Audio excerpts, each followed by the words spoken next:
This is Morning Juice. Sports, insight, and great storytelling. Starring Bobby Carpenter and Jeff Tito Thidoff. It's time to attack and dominate. The education continues. Look, I thought you could have thunder without lightning. And Bobby, you're telling me, like, you belittled me off air about this. And so did Shark. Shark belittles me, but not like that. Because it's the most ridiculous statement I've ever heard. Always, every time there's thunder, there's lightning. Every time. So, the lightning is the electrical current that shoots through our atmosphere. Okay. And in doing that, it separates the air molecules. All right. And the reason why you can time it out is because of the difference of sight or the difference of light and sound. Okay. And so every 1,001, basically, that's how fast the speed of sound is traveling in terms of miles. Okay. And the thunder is the sound of the air molecules hitting each other and closing down that gap that the lightning had caused. According to the National Oceanic and Atmospheric Administration, you cannot have thunder without lightning. Thunder is produced by the rapid heating of air caused by a lightning strike, creating a shock wave. If you see lightning but do not hear thunder, it may be because the thunder is too far away. Yes. So there will always be, if you hear thunder, there is lightning. Because we talked about a swim meet. My daughter's a swim meet outdoors in Gahanna. You said, what if it's raining? What is raining? You said, what does rain have to do with anything? And I understand. I said, well, what if there's thunder but not lightning? And you said, we cannot have that. It has to be, if there's thunder, there's lightning. So I hear a rumble, get out of the pool, right? I've never seen anyone get struck by lightning, so I'm not telling you what to do. Well I'm saying the meat will do that. They will do that if that's the case. Yes. If there is thunder, even if they don't see lightning, it's like everyone get out of the pool. Very rarely do you ever hear thunder without seeing lightning. Okay. Bobby, I'm wrong then. I never thought that it was thunder and lightning were together, no matter what. I thought it was one or the other or both. Mark, did you learn that in science class and growing up? I think I may have known that when I was about 5. No, you didn't. Don't do that. No. Seriously, Tito, come on. Reds host Arizona tonight at 7:10. Yanks beat the Guardians yesterday 4-0. Guards host Houston tonight at 7:10. Indiana beat OKC 111-110 last night. Game 1 win for the Pacers on the road. Shark says OKC in 5. That means 4 straight wins. Bobby and I both said OKC in 6. That last night was amazing. Yes, it was. I agree. The Pacers, they may end up winning this thing. Wait. You had OKC in 6 yesterday. I Now know. you got Pacers winning? Because OKC controlled the entirety of that game. I turned it off with about 6 minutes to go. It was getting late. They were up by 10. I'm like, I'm done. They've been up by this basically the whole game. Right. Every time Indiana makes a little run, they push them back. They cut it to 5, cut it to 4. OKC comes down and bangs a 3, goes back to 7 or 8. It's just what it was. And then all of a sudden they begin chopping wood. And then Halliburton hits another dagger with less than a second left on the clock. It doesn't even make sense. Like with what they've been able to do all year. That's all playoffs. I've watched it. I saw it against the Cavs. Yes. And Bobby, I saw Silver made a comment. Adam Silver did about like, hey, because there's talk about Indiana OKC. I don't care what Adam Silver has to say. No, Bobby, this is interesting. Listen to this.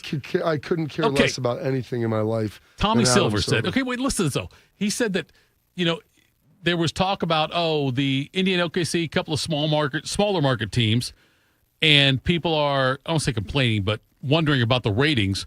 And he said that, look, if it was Green Bay and Pittsburgh in the Super Bowl, no one would say a thing to the NFL. Yeah, you know why I tell them? Because the NFL has created a system where I got you. Yeah. all you promote the teams over the players, and they have a competitive balance where you can win a title at Green Bay or in Buffalo. Right. Green Bay's won them. Buffalo played for 4 straight, and they've 4 been in a row. the mix. It's amazing. Yes. So they created a different paradigm where now it seems like it maybe has swung back a little bit, where maybe a smaller market can have success. Edmonton hosts Florida tonight, 8 o'clock in Game 2. Bobby, are you rooting for Canada? Never. Really? Never. Why would I cheer for Canada?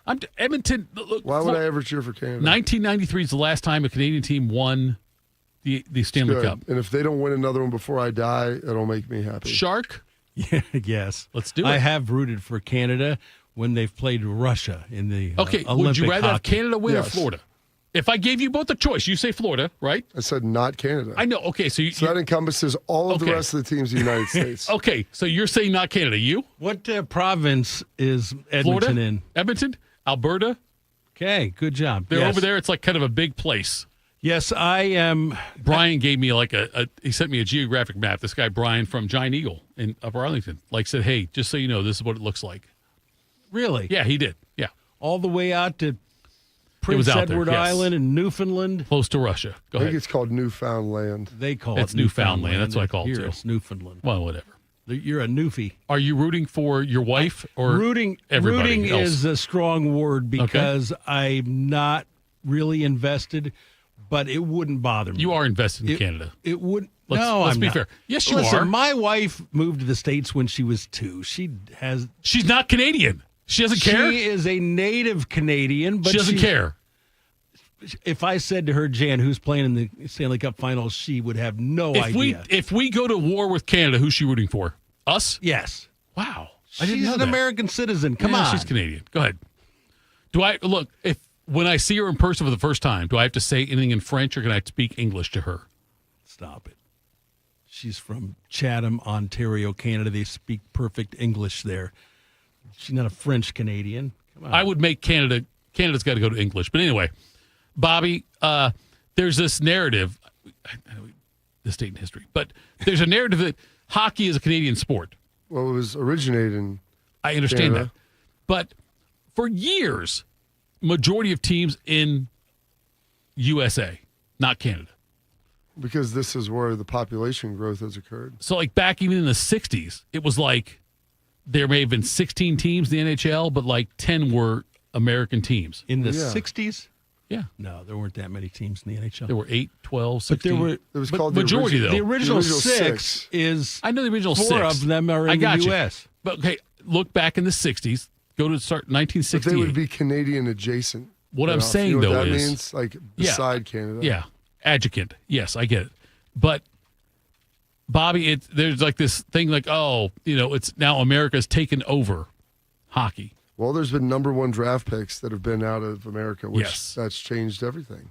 What would be the equivalent? So let's just assume as a group. Let me the three just of us. let me just Please. educate you really Please. quick. Yeah, go ahead, look at it. There was- 1968. The original 6 were around through 1966. In Okay. 1967, the league right. doubled. They added 6 teams, but yeah, Mostly the American most teams. they had in the 60s, 12 teams. There's like 7 right now that are Canadian teams. They added the California Seals. Yep. Cleveland They added Barons the for a while. Los Angeles Kings, Minnesota Okay. North Stars, Philadelphia Flyers, Pittsburgh Penguins, St. Louis Blues. Yeah, so Okay, then let's say- 10 of the 12 teams were in the U.S. Right. Let's say we stole hockey. Let's just assume the 3 of us we stole hockey. What would be the equivalent of that in Canada? What would they have to steal? Because hockey's very important in Canada. Let's say we've stolen professional hockey here. What would they have to do on their end that would be the equivalent of that? Would it be because they tried with basketball with Toronto and Vancouver for a while? There's always Still Toronto. okay. I know, but I'm saying like Vancouver. They won an NBA championship. You do know that, correct? But Vancouver, though, ended up being Memphis. I'm saying, though, there's only 2 Canadian baseball teams. Well, there's 2. There's 1 back then, or I'm sorry, 2 back then, 1 now with Toronto. Used to be Toronto, Montreal. Is there a sport that Canada could take from us? They already took football. They didn't take football. But do we even care? I'm asking. I'm just curious. Like, is there a sport that Canada could, if they wanted to strategically, take from us? It's not just the teams. It's the fact that the majority of the players in the NHL were Canadian. Sure. But could they? But that's not like that has shifted dramatically with the proliferation of hockey through the United States and young people And playing Europe. it in Europe. But is there a sport that Canada could ever steal from us? They don't have the population base. They got a big country over there. It's a big country, but there's only 30 million people. know. California I- I'm is saying- tenth bigger. the population. I know. I didn't know of that us. if there's ever because we took hockey from them. Could they ever steal a sport from us? I don't think they Sure. could. Japan stole baseball from us. They did not steal baseball. I thought it was the DR. I thought it was the DR. And the DR. All those. They didn't steal it from. It's still. The No, best it is. preeminent. It is the number one sport in Japan. It's the number one sport all over the Caribbean. I understand that, but we are still baseball. Like baseball, they did not take baseball. Oh, you're saying that like football would go away in America? I'm asking you: is there any sport that we have? Stupid conversation. I'm sorry.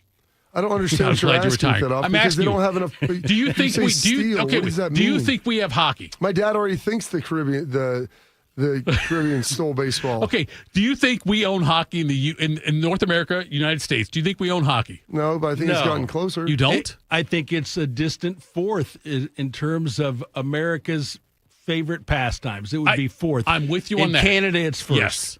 Do you think, though? So you don't think that professional hockey, NHL? I don't even know what you mean. I can't take it Like, anymore. Based upon where the teams are or who's playing. That off. It's not like the people. Thank you. That's just Time to get smarter. Thank you. if I'm losing an argument, I'm going to go ahead and change to something else. I don't even know what you're talking about. Bobby Carpenter. You've got to articulate what you're. I think we stole hockey. What does that mean? Hockey is an American sport now. Why? Because people watch it or because people play it? Yes. It's bigger in Russia than it is in the U.S. You don't think? Talk to Rick Nash. Bobby, make us smarter. He's an American now, Rick Nash. I know. Exactly. We're taking them all. Taking them all. We've got the what? What's the water we took? The Gulf of America. Yes, Oh. it's the Gulf of U.S. Everything. Okay. Niagara Falls, us. We are really going to be late in this segment. No, we're not. We spent 12 minutes talking about that. Bobby got 7 minutes. Nonsense argument that there was no. I feel like we I nailed don't it. know. I don't even know what was trying to be won in that. That's the problem. I think I won. Felt like it was Vietnam. I don't know what victory meant. That's fine. Tito wins. Go ahead, Bobby. Goodness, it is Friday, Yes, it is. June God. 6th, the 157th day of the year. 208 days remaining in 2025. This date, 1844. The Young Men's Christian Association is founded in London, England. You know what that stands for? Bob, we stole it. That's what I was about. It's us. We got it. Do you think they still have a YMCA in England? No, they don't. They probably have something weird. And by the way, it's probably got 2/3 of the population. England has like 60 million people. We're better. We win. I wasn't debating that. Go to hell, George. This date, 1892, the Chicago L system begins operation. Do you know what the L is, that off? It's 100 in Roman numerals? What's L? 50. It's 50. gosh. It's 50. It's 50. EL. Oh, no. L means... Well, they call it just the L, but do you know what that stands for? Yeah, it stands for lay guy. Elevated. Elevated train. Okay, gotcha. The elevated train they have there. This date, 1925, the Chrysler Group was founded by Walter Chrysler from the remains of the Maxwell Motor Company. This date, 1933, the first drive-in movie theater opens. You know where it was? Well, if you're asking, I think it's maybe it's Ohio. Pleasure Town, USA. It's not in Ohio. No? Camden, New Jersey. I always like talking about it. There was less than like 50 drive-in movie theaters in the United States as of like 7 or 8 years ago. I don't know how many that are left now. Have you been to a drive-in? Yeah, there's one in Lancaster. How many times have you seen a drive-in movie? At least 50. You? Shark? Less than 10. I think I'm probably 12 to 15, maybe. Yeah, my dad, I'll try to go once a year back in Lancaster. It's fun. This guy, Is anybody in the trunk? Says Bob, there are currently over 300 drive-in theaters still operating in the United States. This is a significant decrease from their peak in the 50s when there were over 4,000 drive-in. You know what? I think some got back into the game during COVID. New York, Pennsylvania, and Ohio right, yeah. have Good call, the Bobby. most remaining drive-ins. There you go. Yeah. This date, 1934, FDR signs the Security Act of 1933, creating the Security Exchange Commission and a lot of the laws and regulations that we have today. This date, 1942, an American victory at Midway, sinking all 4 Japanese carriers. The Japanese losses, the U.S. loses rather just one carrier, the USS Yorktown, doing substantial damage and turning the Pacific tide. And then 1944, The commencement of Operation Overlord, the D-Day invasion. 160,000 troops crossed the British Channel, over 5,000 landing vehicles accompany them, thousands of planes, thousands of boats. And on that day, Major League Baseball also canceled all of their games. By June 6, 1944, the Allies had landed 150,000 men in Normandy. The Allies had gained air and sea superiority. However, the landing forces were not as strong as they could have been due to limited landing craft and paratroop aircraft. At the same time, a deception was in motion to convince the Germans that the Allies were planning to land further east in the Pas-de-Calais region. The Germans were aware of an Allied invasion, but lacked any intel of where it would be coming from or its strength. There were 5 landing areas: Utah and Omaha, which involved U.S. troops, and Gold, Juno, and Sword, which involved British and Canadian troops. On Omaha Beach, German resistance was the most fierce, with heavy Allied casualties. But by the end of the day, the beach was clear. There would be much harder fighting in the days to come. Bobby, I don't... It feels movie-like to me when I hear about these things. I can't imagine what it's like. And my grandfather went through that. My grandfather was in the Navy back then, and I need to have better appreciation of it, but I don't understand, because all my exposure's been in movies and watching it and stuff. I can't imagine living through that. Well, that's what everybody's exposure has been, because there's only a handful of people left. There's a guy, I was watching an interview with him this morning. It's 101. He's the last guy remaining from his platoon. Oh, wow. And there's very few left. Yeah. There was a gentleman who passed away that lived behind me with his daughter that was in World War II. There's just so few veterans left now because they have to be over 100. Sure, yeah. To be able to, or right there. And the fact that they made it back from that was amazing. Watch the first 20 minutes of Saving Private Ryan. I've seen it. I know what you mean. I can't. Because Spielberg wanted to make sure it was authentic, and that's what it was really like. They were sitting ducks. Oh, can you imagine, you? Okay, so you are a lot older than me, but when you go, look at I can't imagine being 18, 19, and doing that. Sitting there in a boat and having them drop the front and the first Bobby, 4 I'm days in front of you 19. were killed. I remember being in basic training when the Gulf War was going on and watching what was going on there. They would wheel a TV in to show us, and I was scared to death at that age. I can't imagine actually having to do it and being where they were. Oh, it was atrocious. Yes, and I remember watching that in theaters and people that were. Probably then, Shark, a little bit older than you, in their 60s and 70s, because it came out in the early 90s. Yeah. So 25 years ago, and men walking out crying. Oh, yeah. They said that, like you said, it was the most realist depiction of what D-Day actually was. Ironically, my mom was born on the 5th. D-Day was the 6th. She was born on the 5th? Yeah, my mom was born yesterday. That's right. We talked about it. I know what you mean. Not in 44. Not in 44, right. But my brother is born on December 6th. So the day before Pearl Harbor. Yeah, so always leading into those. Some musical notes. Rock Around the Clock by Bill Haley and the Comets. It's number 1 in 1955.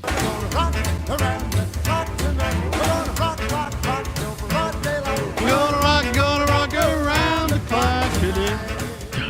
Music was so basic back then. 10 years later, Rolling Stones release I Can't Get No Satisfaction.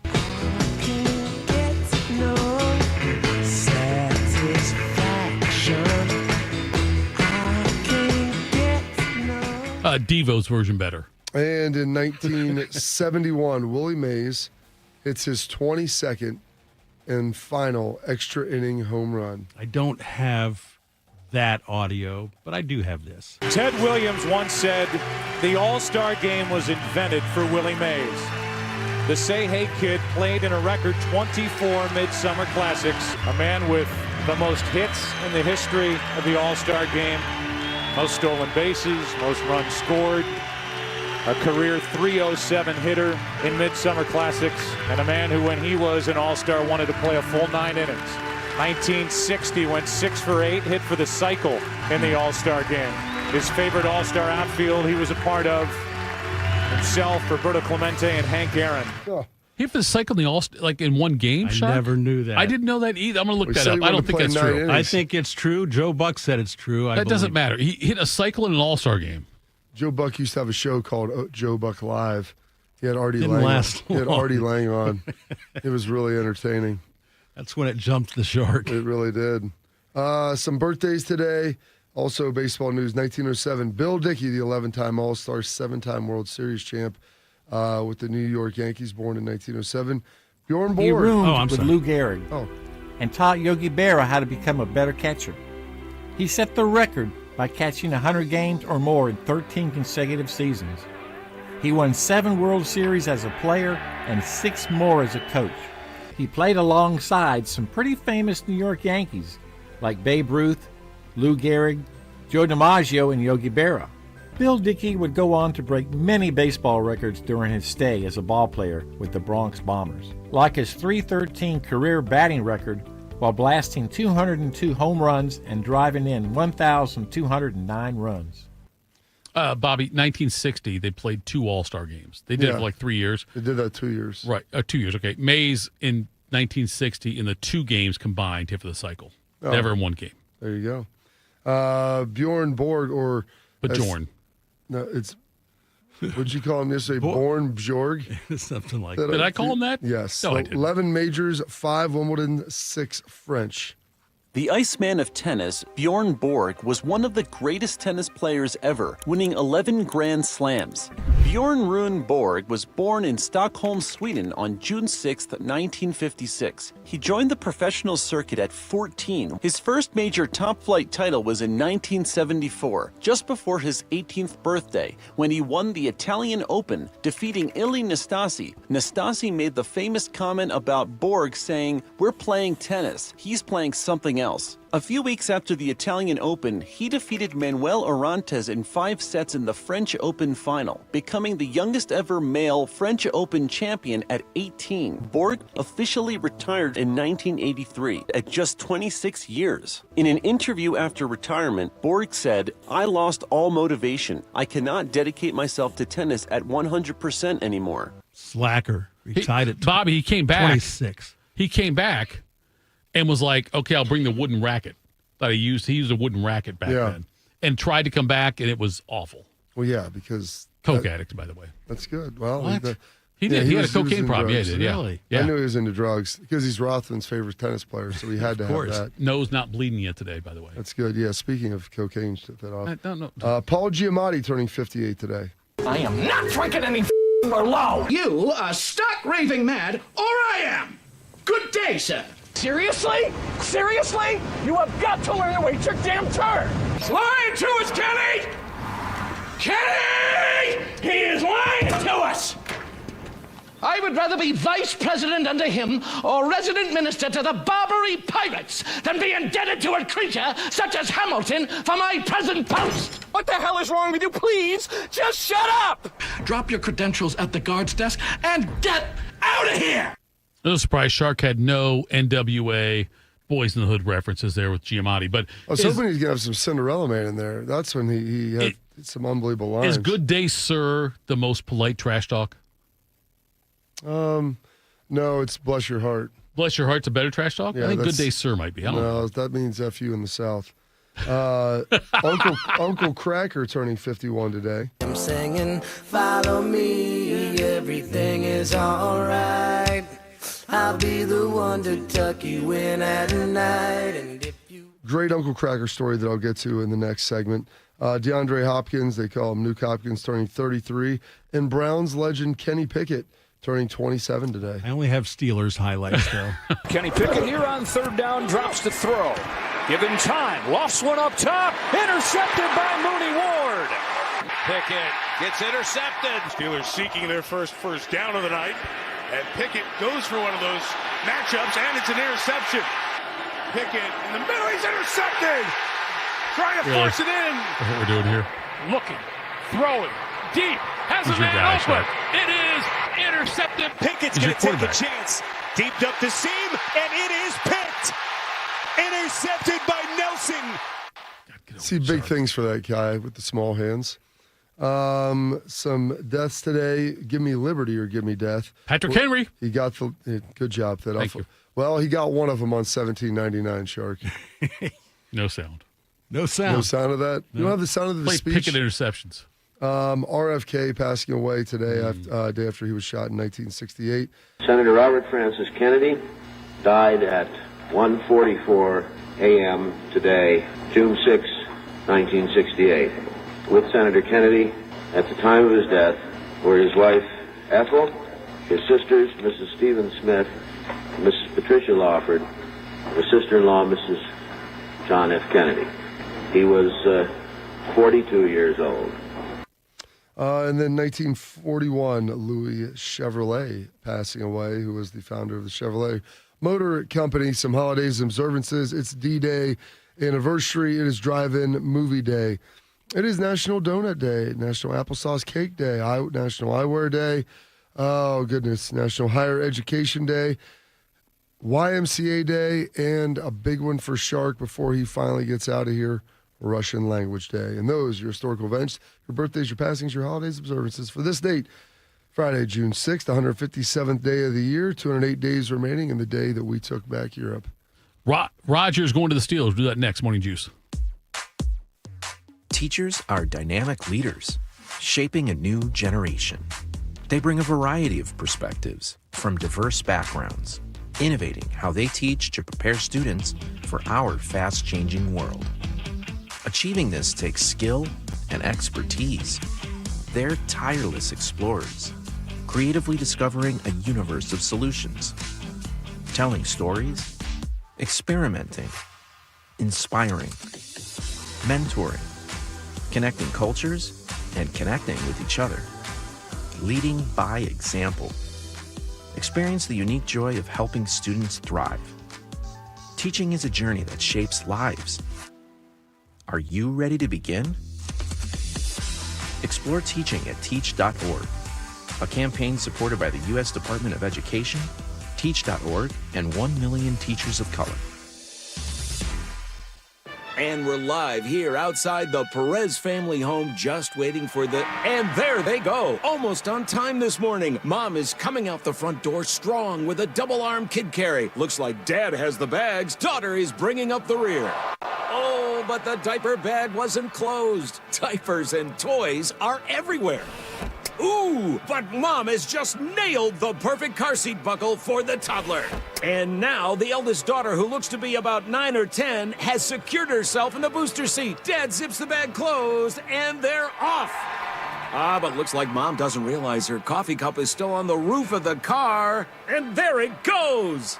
Oh, that's a shame. That mug was a fan favorite. Don't sweat the small stuff. Just nail the big stuff. Like making sure your kids are buckled correctly in the right seat for their age and size. Learn more at nhtsa.gov/the right seat. Visit nhtsa.gov/the right seat. Brought to you by NHTSA and the Ad Council. Around the world, Children International and friends like you are giving children in poverty a chance to grow and thrive, to be healthy, to succeed in school, and achieve great things.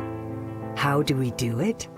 In the best way possible, by helping ensure access to healthcare, nutrition, and educational opportunities. And most importantly, by empowering youths and their families to get out of poverty and into employment through life skills, computer, and job training.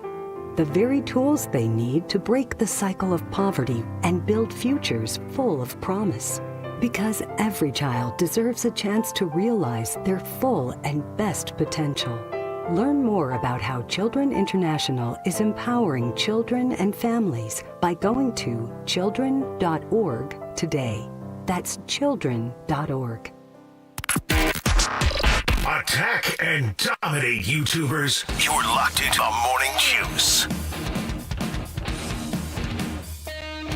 All right, it's Morning Juice.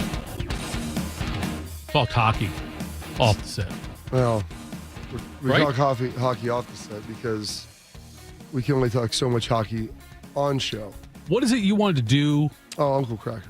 Okay. Uncle Kracker, by the way, I heard that song. I had no idea it was Uncle Kracker, and I could not name an Uncle Kracker song. I thought he was more like hardcore bang your head. No? No, not even close. So he's adult contemporary?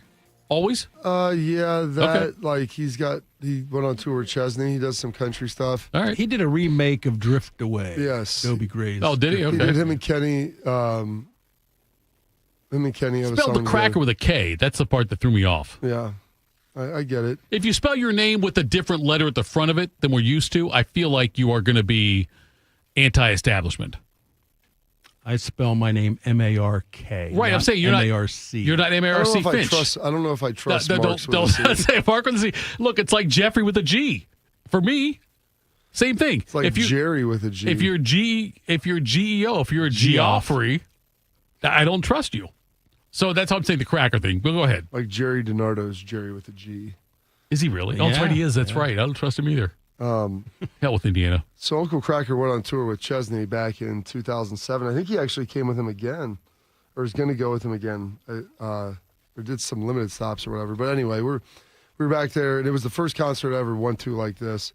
Witten takes us. It's me, him, and Kyle Kozar, who's our left guard with Dallas.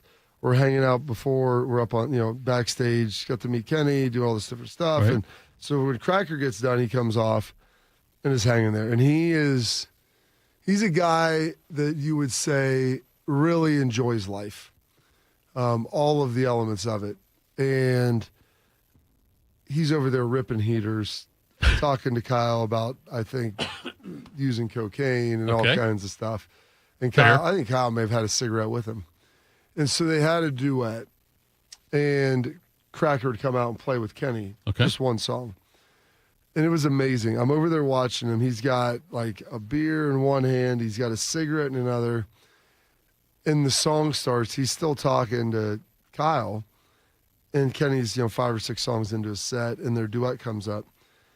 And it was amazing. I watched Kracker slam his beer, throw his cig down, run out, catch the mic, and literally grab it and start singing his part as he's like walking into the place where everybody can see him. That's a pro's pro. Right? That's what it is. It is a pro's pro. It would be like someone running out of the tunnel onto the field, running on and just catching a touchdown pass, like not breaking stride as they entered and went and played.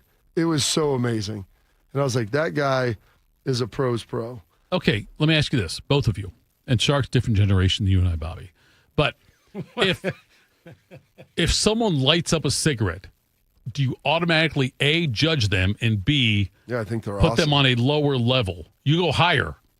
No, I'm saying if someone like lights up, if you're hanging out with somebody, If everybody, I have a massive respect for people that are willing to indulge in a vice that they know is going to kill them. So but Bobby, you don't elevate them. I said I have respect for someone. That's you have respect. If I'm with somebody right now, and if you're ripping heaters, the numbers would tell you like it's not true in all cases, but the numbers would tell you like the life that you're living is probably not the life that you dreamed of. Right. So I'm saying like if somebody lights up a cigarette, I judge them. If I'm with somebody, what if they only smoke when they drink that off? Oh, depends how cute she is. I mean, there was always almost the taste of cigarettes on someone's breath. If it's 1 a.m., it was though, it's almost different. an aphrodisiac. That 1 a.m. is different than 9 p.m. or 5 p.m. It's different. Shark, how about 1:30 a.m.? I used to find it kind of sexy when a woman smoked a cigar. Oh, you did? I never thought that Demi Moore or like Drew Barrymore. Or Jan Howe. I don't know that Jan ever smoked a... I never did. I've never smoked a cigar in my life. I've never had a cigar.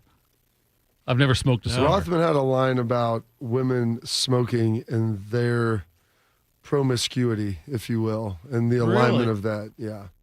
We said if they're willing to smoke a cigarette, they're probably willing to do other things. Rothman was... This part may be off the air. Wait, you're telling me Rothman was in a certain situation where things were going on? It's just a line that he held true back in the 80s. I never thought and 90s. Cigars or cigarettes were sexy. I never did. You kidding me? Everybody, all the starlets in Hollywood used to smoke. You know what? They turned me off. I was not going to. If Demi Moore came to me with a cigar in her mouth, I would say no. I'm busy. I'm busy. Yeah, I would. I'd find an excuse. It's kind of odd, only because we grew up in a time when smoking was prevalent. I mean, you smoked in restaurants. My mom smoked when she was pregnant with me. Smoked in bowling alleys. My pediatrician had an ashtray in his office. When I started covering the Buckeyes, in the press box, it was still smoking in the Ohio State press box. I don't know. Look, I don't. My whole family smokes. Still? Brother, sister, mom, dad, all smoke. Not me. I've never smoked a cigarette in my life. Wow. You and Deion Sanders. Look, that's fine. Me and Primetime Tito, PTT. But I never have, though. Bobby, your parents don't smoke. No. Both of my grandfathers and grandmothers did. All the family? They all quit. They did? I never saw any of them smoke. Like my family, aunts and uncles all had my grandfathers had the cigarette cases. Yeah. Those things they would. My grandfather told me he used to smoke. He would smoke 4 packs a day. And he lived till he was 83. And he said he'd smoke a pack on the way to work, 2 packs at work, and a pack on the way home. Wow. And he said the day he quit was when he was in a meeting with his project manager and he had smoked. Maybe the general manager, he had literally smoked an entire pack of cigarettes in a meeting. Cincy Buck says Tito's mom smoking while she was pregnant explains everything.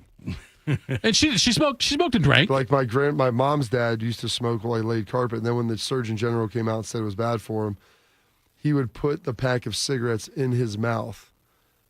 The whole pack? The whole, and just kind of to chew on and just have it in there because you could still taste it. And that's how he would do that all day during work, but he quit smoking cold turkey that day. I dated one smoker. Yes, one regular smoker. I dated another woman. Smoked when she drank? Married another one who smoked when she drank. Previous administration, not current. Previous administration. Yes. Rodgers and Steelers, you like it? I think the word you would say was inevitable. Once I had heard some things, and Albert had alluded to this. Right. And I talked to him off air about it as well. You did? Yeah, Albert and I talk outside of just the show. I feel like you're cheating on me, but go ahead. Cheating on you? You just started doing I feel like we should do a group call. No, it's fine. Listen, there are things that Albert wants to know that I can help him with, and there are things that I'd like to know that he can help me with. I got you. It's called sourcing, Thitoff. I understand, but I think that we should have a conversation. I genuinely enjoy Albert Breer. Can you bring something to the conversation? Absolutely, I can. Yeah, humor. Okay, maybe. That's still up for debate. Okay, but he was talking. I was like, why hasn't he signed? What's this? He's like, you remember when everybody got ticked off that he was missing stuff for the Jets and everything else? He's like, why would he sign now if he's not going to show up for OTAs? Because it's only just going to be a circus, and the Steelers, they all were on board with that. Now, that didn't guarantee that he was going to sign there. He could have changed his mind and done whatever. But once the Steelers didn't make a move in the draft, I think that they felt confident enough in what he was and what his commitment was to them that he was going to eventually sign there. And if it wasn't before no one knew when. And I think there was a thought it was either going to be before minicamp or going to be a couple weeks before training camp, but those were the only 2 dates that mattered. Look, Bobby, as a Steelers fan, it's an upgrade. Yeah, but people complain about the drama. He did. It's an upgrade. Aaron Rodgers can still throw a ball as well. He played great in the last half of last season. I have to listen to these people sit here and listen to the overnight show, and they've got clips of Pablo Torre talking. I saw enough last year. Did you? Because I saw a guy that can still throw a good football. Half, yes. He can't move like he used to. He needs protection, but he's not Peyton Manning with the Broncos. No, he's not. He's more Tom Brady with the Bucks than he is Peyton Manning with the Broncos. Me and you and Albert should have talked about Peyton's first. We'll talk. Good news. He'll be on next week. I know. And maybe we can bring that up with him. But that's the reality of what he is. Yeah. He can't move, and he's not quite as good as he was before. But if you put a team around him, you would still rather have him than probably 20 other quarterbacks in the NFL. Hey, give me him with 3 minutes left in the game, need a score. I'll take him over most of the quarterbacks in the NFL. Absolutely, you would. You know, and you got DK Metcalf there now. You've got a better offensive line. You've got an elite defense. I love the signing. And you have a team that's equipped to be able to handle him. I mean, the Jets hadn't been able to do anything right in the last 20 years. And so him going there and then having hard knocks, it only just exacerbated the circus. It will not be that. Mike Tomlin will keep it under wraps and reins. And Mike Tomlin, listen, people are like, why would the Steelers want to bring him? Because they want to try to win. Yes. And they know that he's their best chance at winning a Super Bowl. if they go 5-12, Bobby. No, I don't think it will. It's because their line was either bad or Aaron got hurt. Does it question? Do we call into question Tomlin's status? If they go 5-12, is Tomlin's job on the line? Well, I think it depends on why how you got there. Okay, I got you. Yeah, because I wonder about that. Like if if they have an awful year and all of a sudden they are completely, because the defense is old. It's damn good. It's older. Defenses, they have seen better days, Yes. but they still have a couple good ones left. I think so. I think their window's 1 or 2 years. Oh, yeah. Which is aligns with Rodgers' 1-year deal. 100%. Yeah, it's perfect. Yeah, it's 100% with that one. Yes. And so I wonder, though, if they fail miserably, if Tomlin's job will be on the line. I don't know about that. I think only if it looks like gross mismanagement. Right. He's handled a lot of things there really well for a long time, and they don't make rash judgments. They hadn't given him a quarterback in 5 years, and so now they're finally doing that. James Franklin, ex-coach Steelers. Oh, that would be... Would that be awesome? That would be glorious. Shark, you're a Browns fan. That'd be great. He would love that, yes. Tito's a Steelers fan. Would you love that? No. Are you kidding me? You're the one that mentioned it. I want Tomlin. I want Tomlin till he dies. If Tomlin dies next year, bring me Brian Knoll, whoever the next Knoll is. I don't know if he has any sons or not.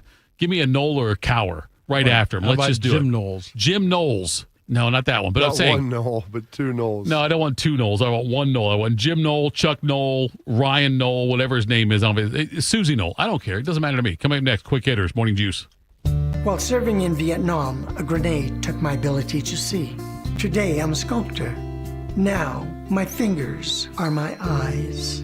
I'm Michael Naranjo. As a veteran, I know the challenges of life can be great. In my art, turning a lump of clay into something beautiful, that is worth doing. Life is like that. We each must use what we can to make things better. DAV helps veterans like Michael get the benefits they've earned. They help more than 1 million veterans every year in life-changing ways. Now, I show others how they can create something with their own hands. I know it can do a lot of good. With support from DAV, more veterans can shape their lives into a thing of beauty. My victory is bringing beauty into the world. Michael Naranjo, may your victories inspire many more. Support more victories for veterans. Go to DAV.org. We are the keepers of the wild, America's original and most invested conservationists. For more than 80 years, we've been committed to conserving wildlife and the natural landscapes that define our nation. From rugged alpine ridgelines to peaceful tall grass prairies, we've supported the conservation of more than 36 million acres of American wildlands. Our funding has led to cleaner water, fresher air, and improved wildlife habitat. From abundant fish and waterfowl populations to robust deer and elk herds, nothing is more important than maintaining wild spaces for adventurers to explore and wildlife to thrive. We are America's hunters and target shooters, stewards of the American outdoors. America's hunters and target shooters, along with firearm, ammunition, and archery manufacturers, have invested more than $46 billion to help state fish and wildlife agencies manage and protect wildlife and wildlands across America. For more information, visit outdoorstewards.org. You know a thing or two about the moments in life that matter. You've seized those moments to embrace joy, accomplish great things, and build meaningful relationships. Is it time now to sit back and reflect on a life well lived? Maybe. Or maybe there's more to be done. Maybe this is the most important moment you've encountered yet. By volunteering with AmeriCorps Seniors, you can seize the moment, lend a hand, and get back more than you give. We connect you to local volunteer organizations with opportunities that fit your schedule and match your interests. Through AmeriCorps Seniors, you can support people in times of need and make your community stronger. You can become a companion to your older neighbors, brightening their days with friendship. You can even become a mentor for young people, serving as a role model and enriching their lives. Are you ready to seize your moment? Visit AmeriCorps.gov/yourmoment and get started today. Bobby played for the Dallas Cowboys. Tito wears assless chaps. I'm dead sexy. You're locked into Morning Juice. It is Morning Juice. It's a Friday. Shark, how would Susie Wad say Friday? I can't do it. My voice isn't strong enough to do that. Bobby, do you remember Susie Wad ever saying Friday? I don't even know who Susie Wad is. There we go. Let's do some quick hitters. Zets. Quick hitters. Sponsored by Dr. Mark Levy. If you're snoring and not sleeping, call Dr. Mark Levy today at 1-800-MORE-SLEEP. He has no idea who Susie Wad is, Shark. Well, he's young. I understand. Not from your generation. Your generation. I never worked with her. I listened to her in middle school, in elementary school, but I never worked with her. Not in elementary school. Yes, I did. 5th grade, Susie Wad, 92X? Yeah, I suppose. Okay, like 80, 81, 80, right? 82? 82, I guess. Yeah. Okay. I started working with her in 84 and then again in 92, 93. The biggest problem with Susie Wad was if you try to record a song off 92X and you hit record when your favorite song comes on, she would talk over it. Yeah. You never did that. You're better than that. You're a pro. You did. You were learned how to do that. Yes, but you had to do that, yeah. All right. Bill Masterton, the only player in NHL history to die as a direct result of injuries suffered during a game. Since 1968, the NHL has awarded the Bill Masterton Memorial Trophy. It's given each year to the NHL player who best exemplifies the qualities of perseverance, sportsmanship, and dedication to hockey. Yesterday, Blue Jackets center Sean Monahan won the Masterton, and the NHL sent Meredith Gaudreau, Johnny's widow, to Monahan's home in Toronto to surprise him with the trophy. This is how it sounded. It looked so much better on video, but here's how it sounded. Yeah, on our way. We are here outside of Toronto today to surprise Sean Monahan with the Bill Masterton Memorial Trophy. When I was asked to be part of this surprise, I was so honored, so excited. Sean stood by my side for every tribute, every walkout, and, I dragged him out there to cry with me on national television so many times, but I'm excited about this one because this one celebrates Sean. Oh my God, I see him. He's probably hiding. What is going on here? You won. Oh my God. Congrats. Thank you. Surprise. Thought we were doing family photos. I know. Oh my God. I thought I was going to be in them. No, Wow. this day's about you. So I let Brittany in on this secret a few days ago. I think she tricked Sean into thinking they're taking family photos today. When did you come to town? Last night. Oh my God. Well, it's pretty special. Sean, you mean everything to John, so it's just really special that I could be a part of this because this one's about you. You persevered through one of the hardest things and you just lead by example, and this one's just celebrating your character and how good of a person you are. And I know John is so proud of you. Thanks. Winning the Bill Masterton Trophy means a lot to me. It's a real big honor. It's a lot of special names on that trophy and the meaning behind it. Something I take great pride in day-to-day life. Being on a team, being a father, a husband. It's a special thing and obviously fresh right now, but something I'm definitely going to be reflecting on a lot. John knows I don't like the spotlight or attention, so I feel like he's...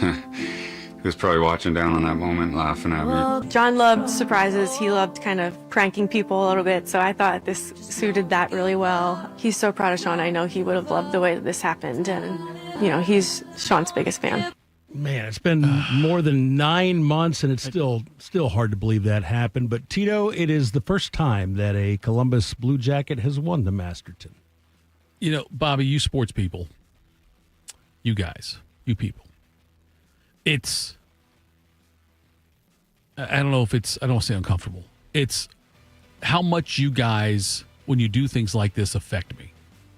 It is such a thing where look, him getting that trophy, him getting that award means nothing in the grand scheme of things in life. It's not going to change the economy. It won't change my life. It's not going to change the way politics are done. All those things, like the bigger picture things, it will never do it. But I'm telling you, this moves me.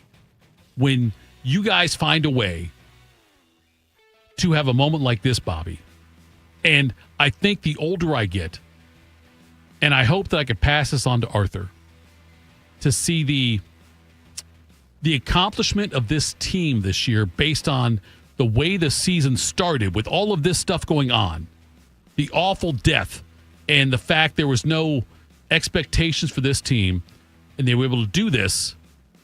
It's we talked to Sarah Spain about truth being stranger than fiction and whatnot, but the older I get, the further away from it, I think I will appreciate even more what this last season was with the Jackets and also with Monahan.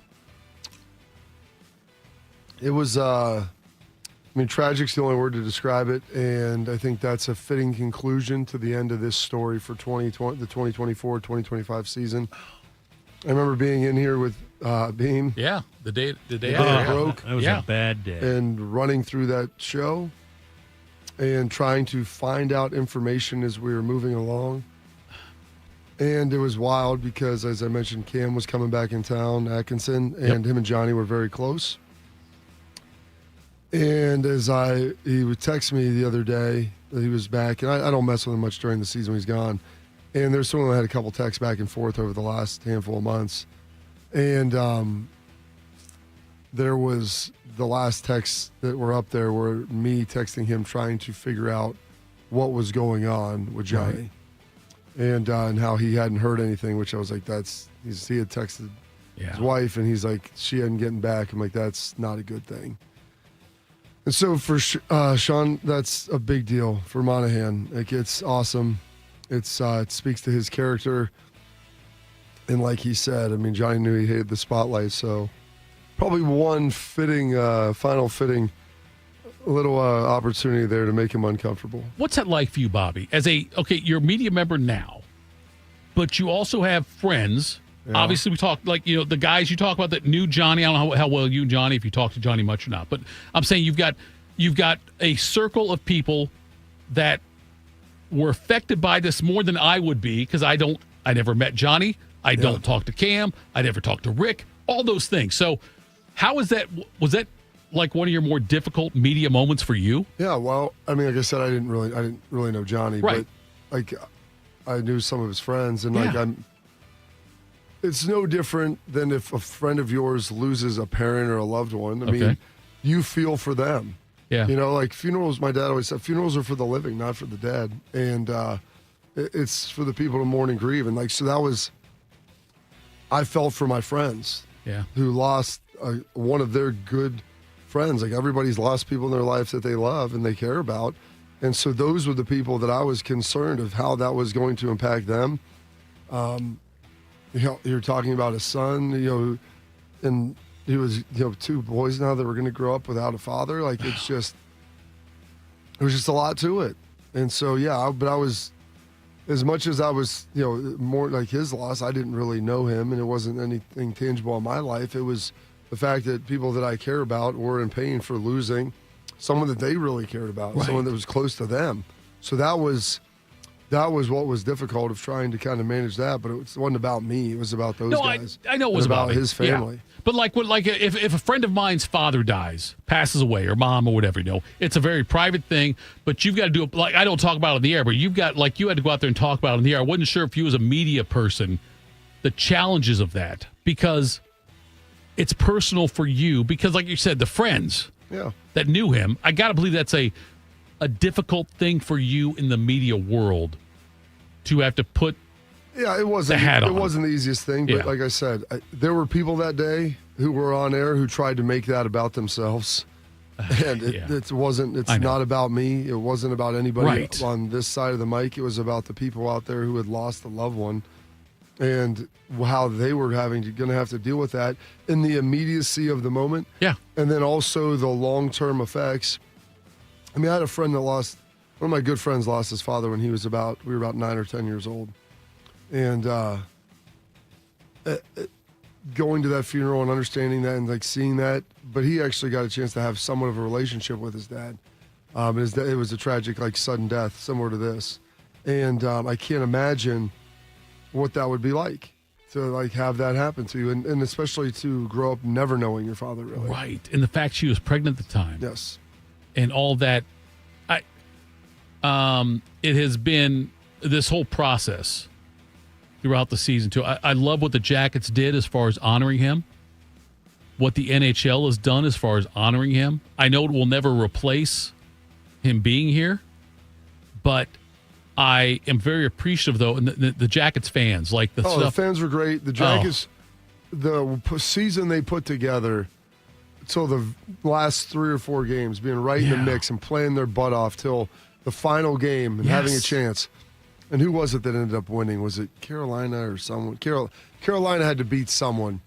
Yes. And they had already had it wrapped up. And I can't remember who it was. But, I mean, the Jackets. Was it Montreal? It was Montreal. Montreal, yes. Montreal got the second wild card. Yeah, and it was all the way to the end. The Jackets had a chance to get in. Like, they played their butt off for 82. Highs and lows, streaks, winning and losing. And to do that with that as the backdrop was just, it was very impressive to see how they were able to honor him. What's amazing about Gaudreau is that when he came here, he wanted to be here. You know what I mean? Like there were. He came here because Cam told him it was a great place to live. Yes, and I think it was a transitional moment, a transcendent moment for the Jackets. For the Jackets and for the city. Yeah, you're right. When he agreed to come here, because everybody wanted him.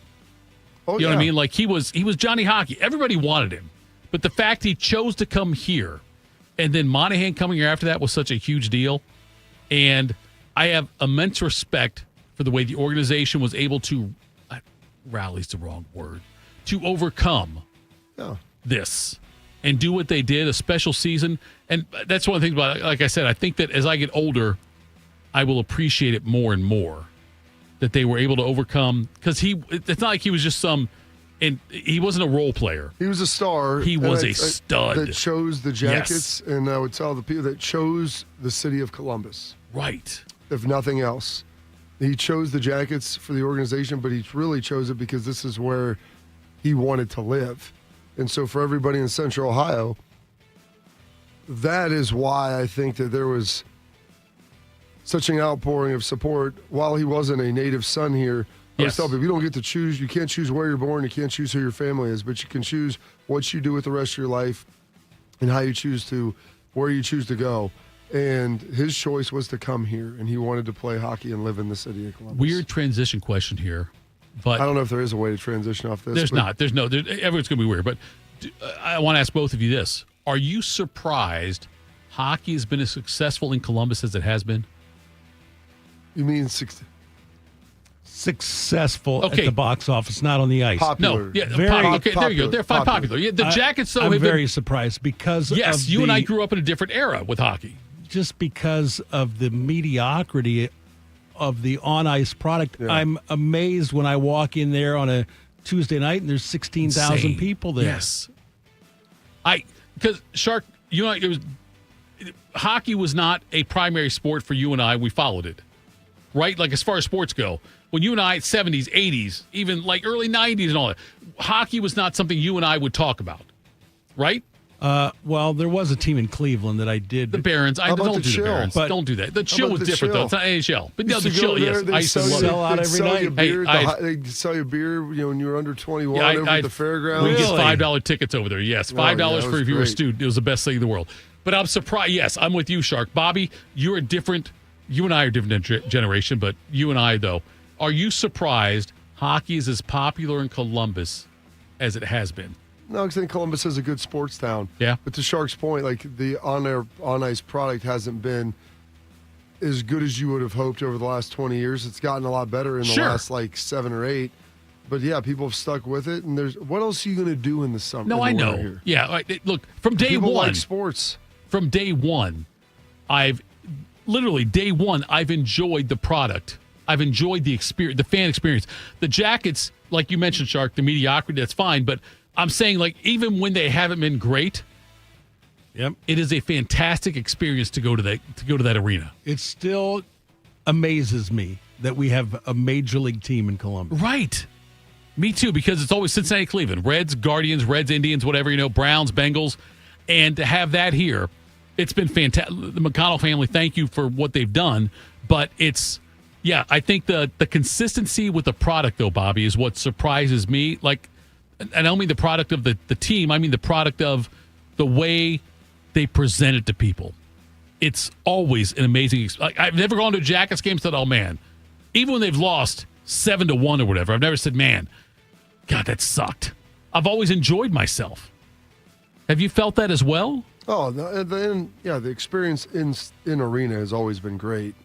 It's the on-ice product is what they've been working on, and to give them credit, I think that they've got it pointing in the right direction despite the passing of Johnny Hockey. There's two different things. Like, you look at the personal element of it, and then you can separate that out and look at what it for the franchise. And that was a huge obstacle and hurdle to overcome because they've got a lot of good young players. If you would have had him on this team, you'd be really poised to make a run. So they've got to find a way to replace that. And we got the man from Flin Flon, Manitoba. You know who that is? Is that Fantilli? Who's that? No. Who's Manitoba? Where's Manitoba? I know it's in Canada. It's north. And Flin Flon is way up north. How far north is it? I forget, Bob. What did he say? I don't know. 9 hours? Yeah, in a car. It's a long way. Who? Our head coach. You know. He's from up there? Yeah. It's not. Is it really called Flim Flam? Yeah. Flin Flon or Flin Flan, something Wait, like that. is it 2 words or 1 word? I think it's hyphenated. Flim Flon or Flim Flam? Don't make me look it up. No, I'm just saying you said it, Shark. Well, because we talk to him every week on this And show. it was on the open. All right. Bobby, put that professor's outfit back on. We got to discuss what happens if this House versus NCAA thing doesn't get figured out quickly. It's next Morning Juice. Hey, Max, you look absolutely dashing in that purple tie. Ready to harness the world? You bet, Daisy. I'm ready as I'll ever be. And might I say, your purple tie really pops with your vest. Thanks. I almost went with a cape, but didn't want to come across as pretentious. Nonsense. Anyone in our line of work should rock a cape. You might be onto something, Max. Phew, so here we go. First day on the job. We've got this, right? Right. Don't forget, we both graduated from Dogs Inc. with honors. Which means I can guide my human around a busy city with ease. And I can give my human a restful night. I hope my human is kind and loving. And I hope mine likes wet kisses and zoomies. Ready to make a difference? Born ready. Let's go. Discover how extraordinary dogs like Daisy and Max change lives at no cost to the recipients. Visit dogsinc.org. It's been a real journey since 2014 when I first had my injury. I realized that my home was just not working for me and that it was time to ask for help. Homes for Our Troops is really giving me my life back. The shower allows me to go in and turn around with my chair, pull down storage racks, automated door systems, hours of my morning given back to me. Adaptive sports are a huge part of my life, a huge part of my healing journey as well. Homes for Our Troops helped with making sure that I had a home gym so that I can continue to train. This past year, I was able to host Thanksgiving in my home. And it was the first time I was able to have my whole family in one place and I was able to contribute to the meal. There are a lot more veterans in need and Homes for Our Troops is going to be there to help them too. Homes for Our Troops builds and donates specially adapted custom homes nationwide for severely injured post 9/11 veterans and enables them to rebuild their lives. Join our mission at hfotusa.org. Once there was a man who couldn't stand. A mom who couldn't wait. A scientific community that said it couldn't be done. And then you. And then I. And then we. Brought neuromuscular disease into screaming color with the Muscular Dystrophy Association. For 75 years, our voices have thundered through the halls of Congress. We've willed the impossible into existence. We've pushed the science, raised the funds, shifted the narrative, and transformed the reality of life with neuromuscular diseases. For 75 years, we've built communities together. Established the field of neuromuscular medicine, and made it thrive. Call that a legacy. Call it impact. Call it momentum. Just call it ours. Because it's the generations of community heroes that give MDA the strength we have today. And until neuromuscular disease is a thing of the past, you couldn't stop us if you tried. Join us and celebrate 75 years of breakthroughs at MDA75.org. Proud to be your go-to sports addiction. WBNS, WBNS FM, HD3 Columbus. The Fan 3, Ohio sports destination. Tito has had 2 wives. They've both been named Heather. If you know someone named Heather, please warn her. This is Morning Juice. Carp's mom's middle name. What is it, Carp? My mom's middle name is Heather. That is correct. Bum, bum, chicka, bum, bum. There's a reason, Shark. I have been to, 60 games, okay, where Artie and Caleb played together. Flag football, soccer. How many times do you think Carps introduced me to his mom or dad? How many times? Zero. I've talked about his dad on the air. How many times have you been around him, you said? I bet I've been around your dad 30 times. Okay. So we introduce you to him now? No, it's too now it'll be forced. I'm just saying, your mom's middle name's Heather. You've never introduced me to your mom or dad. I've talked about it on the air. I've watched his games. I don't know what you want me to do. You watched his game. Like, you're at the sporting event with him. Are you sure I never have introduced you? You've never once said, Tito, this is my dad, or Jeff, this is my dad, Rob. You've never said that to me. Okay. I don't want it now because Maybe now I told my dad who you were then. No, listen, if we do it now, it'll be forced. I've looked at your dad from a distance and your mom, Heather, from a distance. One of my uncles does call her Heather. He does? Yeah. I tried that by my wife. Her oldest brother calls her Heather. So I tried that for a while. My wife's middle name is Rose. Yeah. I know that one. You got a rose tattoo? I don't. But Does she have a rose tattoo? I called her Rosie for Rosalie is my favorite Bruce Springsteen song. Yours is Badlands. Yeah, yours is Badlands. Probably. Okay. It's oscillated back and forth, but I think it is Badlands. Shark? What? Favorite Springsteen song? Born to Run. Okay. That's generic. That's vanilla, but that's okay. Yeah, I've got Rosalie. He's got Badlands. Deep tracks only, Shark. I knew you liked Badlands because we talked about this before with the Springsteen concert. Anyway, I called my wife. The river's up there, too. River's pretty good. Depends on what mood I'm in. The Badlands and mood, the river, yes. Very different moods. Yes, I got that. So, anyway, I called my wife Rosie for about a month, and then I was like, it didn't stick. So I call her Pellegrini. I call her by her last name. I don't call her Heather.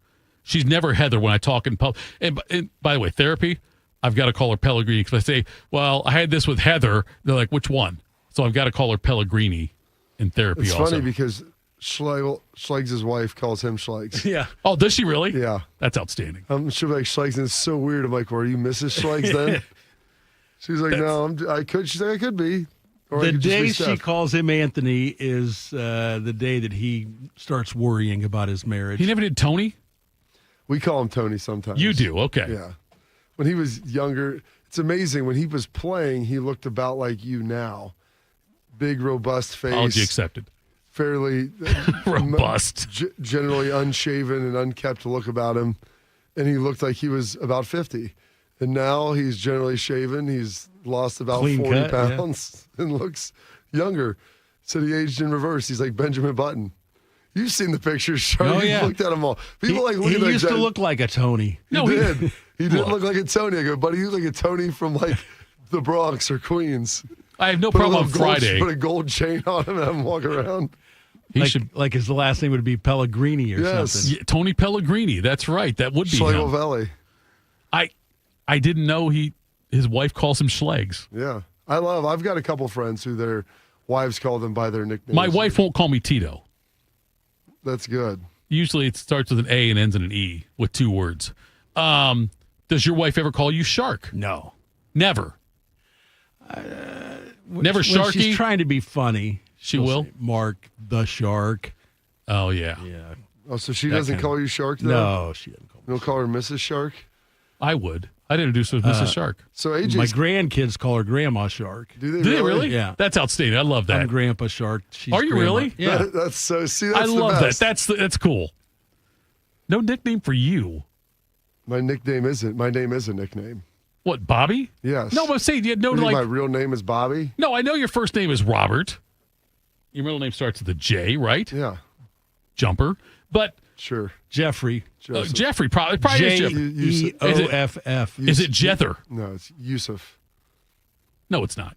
Well, Joseph. Okay, Joseph. But you never had a nickname like... I always talk about that guy. AJ always said that he goes, you really missed it. You should have went by Trip. And I go, I probably should have. Trip, yeah.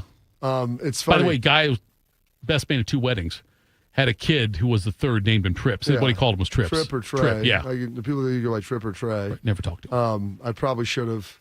That'd have been good one. Probably should have pulled in one of those. And then called your kid Quad. Well, and so it's funny. Would it be Quad? I don't know how that all works. So Jacob Hester, Bobby Hebert is, correct? Yeah, I know Bobby Hebert. Yeah. The Cajun. The Cajun, what'd they call him? He had a nickname. The Raging Cajun. No, Raging Cajun was nickname. There's something else. Yes, go ahead. Something like that. But his son used to work with Jacob Hester. He just took a job at Chicago Barstool Sports. And he would go by T-Bob. And I was like, I didn't know. I thought that was just some hillbilly way to call someone Bobby. And he goes, no, it's Bob the Trip Bob, T-Bob. And he has a son. He goes, they call him Quad Bob.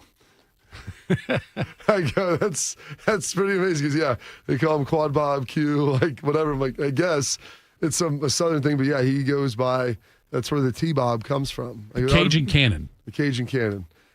Interesting note. I found this out, and this you've heard Bobby Hebert speak, correct? Oh yes. Yeah. I mean, his English is a version of English that sounds like me trying to speak Spanish. And this is when the circle was complete for me in life. So, because I would joke with Hester, I was like, all I know about Louisiana is what I learned from Waterboy and from True Detective. And like joking around about that, and you get way down in like the southeast part of like past New Orleans, where it's like the swamplands, and I mean that's where Bobby Hebert's from. That's like French Cajun down there. It is. I mean, it's like Montreal to Canada, except it's the other end of the societal spectrum over there. I mean, it is some wild stuff. Like you think it can get rural and hillbilly in like in the Midwest. That's and different. That down different there. Level. Yeah, it is a different level. It's like people got off a boat from Europe and just stayed there and never met the rest of society. They're big into voodoo too. They are. That's where Bobby Hebert's from. And I remember talking to Hester and joking with him about Ed Orgeron. And him talking, and I'm like, he sounds like Farmer Fran out of Waterboy. Like he is the parody LSU head coach. And he goes, he went to high school with Bobby Hebert.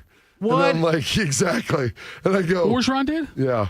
I go, or went to the same high school. I think they overlapped a little bit. I go, the circle is complete. Wow. Because now I understand why the two people that I can barely understand who both speak English, they're both from the same place. That's amazing. That's why I said it completed the circle for me of life. When Hester told me that, it was like... It makes sense. It makes perfect sense. It does now. You're right, Bobby. Yes. How I never tried to place that or look that up. He goes, look it up. He's like, they're from he named the city. And he's like, you go down, it's deep in the boot, like it's in the toes of the boot, out there where they drive the P-row boats and airboats and drive lawnmowers to school. It's amazing how different it is. When you, it's... I know we're all the U.S. of A. I got it. Red, Coach, white, and blue. I went to the Cowboys. Parcells drafted a lot of LSU guys because of Saban. And I mean, Louisiana is as diverse as Ohio. The accents that come around there, from like northwest Louisiana to southeast, New Orleans really doesn't have much of an accent. The people that do are ones that have moved in from there. But it's as similar as Ohio, where if you go down to Cincinnati, people got a little, definitely up north on the lake, you start getting the flat, they call them the flat vowels, Bobby. You get that stuff out of Cleveland.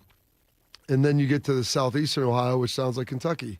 What would be a bigger adjustment for you if you moved your family to Louisiana or moved it to Canada? We're at in Louisiana. I'm talking Hebert Orgeron time. Definitely there. That's not. That'd be a bigger adjustment, wouldn't it? Isn't that amazing? Like we're talking about different country. I mean, you go. I've been up outside of Toronto. You go like Mississauga and stuff like that. I mean, right. I mean, isn't that amazing to you though? That like when you think about it, unless you're talking about sending me, 500 miles north to Flin Flon, right? I mean, but outside of that, even there, I mean, the bigger question is like, which would be different, like going to the tip of the boot of Louisiana or going to Montreal. Right. I mean, that's really the question. Bobby Hebert is 64. Ed Orgeron's 63. So they definitely Orgeron's younger. Orgeron's that surprises me. That all surprises me that I hear that. Bobby Hebert's kids' names, T-Bob. And Bo. Beaux. X, of course. An X. Yep. Like Joe Burrow. Yep. That's amazing to me also. But not surprising. Not surprising, no, it's I know. It's amazing, but not surprising is what it is. And the fact does it say T-Bob on there? It says T-Bob. That's his name. That's his name is T-Bob? I would go on the show with him and Hester all the time. And it's T-Bob. And I was like, what does the T stand for? He's like, the third. I go, who puts the third in the front? That's the Bill Burr thing, right? There we go. Now it's okay. The Bill Burr thing. It's the Bill Burr thing. You put it in front. And then Hester's like, you want to know something else? And he's like, he's got a son named Bob, too. And he calls him Quad Bob. I'm like, I don't. I can't. His Instagram handle is at @tbob_abear. Yeah. Google him. Rough looking. Oh, T-Bob? Yeah. Oh, for sure. T-Bob. He looks like Schlegs. The rougher Schlegs. The younger Schlegs. Educate me on the air in public. You've got a kid. All right. Let's say you and you do have a son whose name is Robert. That's who is the fourth. Okay. And I did not call him Quad Bob. If you're the first one. I told Court, I go, can we call him Q for Quad? She's like, you're ridiculous. And then I find out that there is someone who's done exists. That. Okay, you're the first one. Let's say you are Tommy Carpenter. Sure. Okay, you're Tommy Carpenter. You have a kid. Yeah. He is also Tommy. He's junior, right? Yeah, you could go with junior or second. That's what I'm asking. Does it matter? Well, it's different. I would go. You have a choice then. I would go. I thought there was like you had to be this. I have a friend that's the second. Okay. My dad is junior. I named my kid the second. Your kid's a second. But on his birth certificate. You have a choice at the birth certificate, junior or second. Yep. You can put whatever you want on the birth certificate. Well, no. First of all, I couldn't put Pope. I couldn't put Arthur Thidoff, Pope. I couldn't do that. Yeah, you could. Okay, but then Tommy Carpenter, he's junior, has a kid. Yeah. Thomas. Whatever. Okay. Well, you have to differentiate. I'm saying, is he the third or is he the second? If you're Tommy Carpenter, your kid's Tommy Carpenter Jr. Is the next one the third? Yes. Or is he? I played for a coach. He's the third. Yes. He's not the second, even though there's a junior. He's the third. That's what I'm asking about. I didn't know if there was a sophomore. I think maybe that's what it's going to be. That's what I'm asking. Robert Joseph Carpenter, sophomore. You have to have the same name. The same middle name and everything, right? So there's a rule there. You don't have to. There's not a rule there then. Okay. You can put down whatever you want. I'm talking about just society though. We're talking. As society, as normal society. Yes. But yes, I'm in agreement with you. I could name my kid Microwave, I know. That it should be first, middle, last, all the same. Right. But you're saying that second kid, you guys have kids, it could be junior or it could be second, it's your choice. Yeah. I've got a kid named Mark Charles Howell II. Okay. He has a kid named Mark Charles Howell III. Could he name him junior?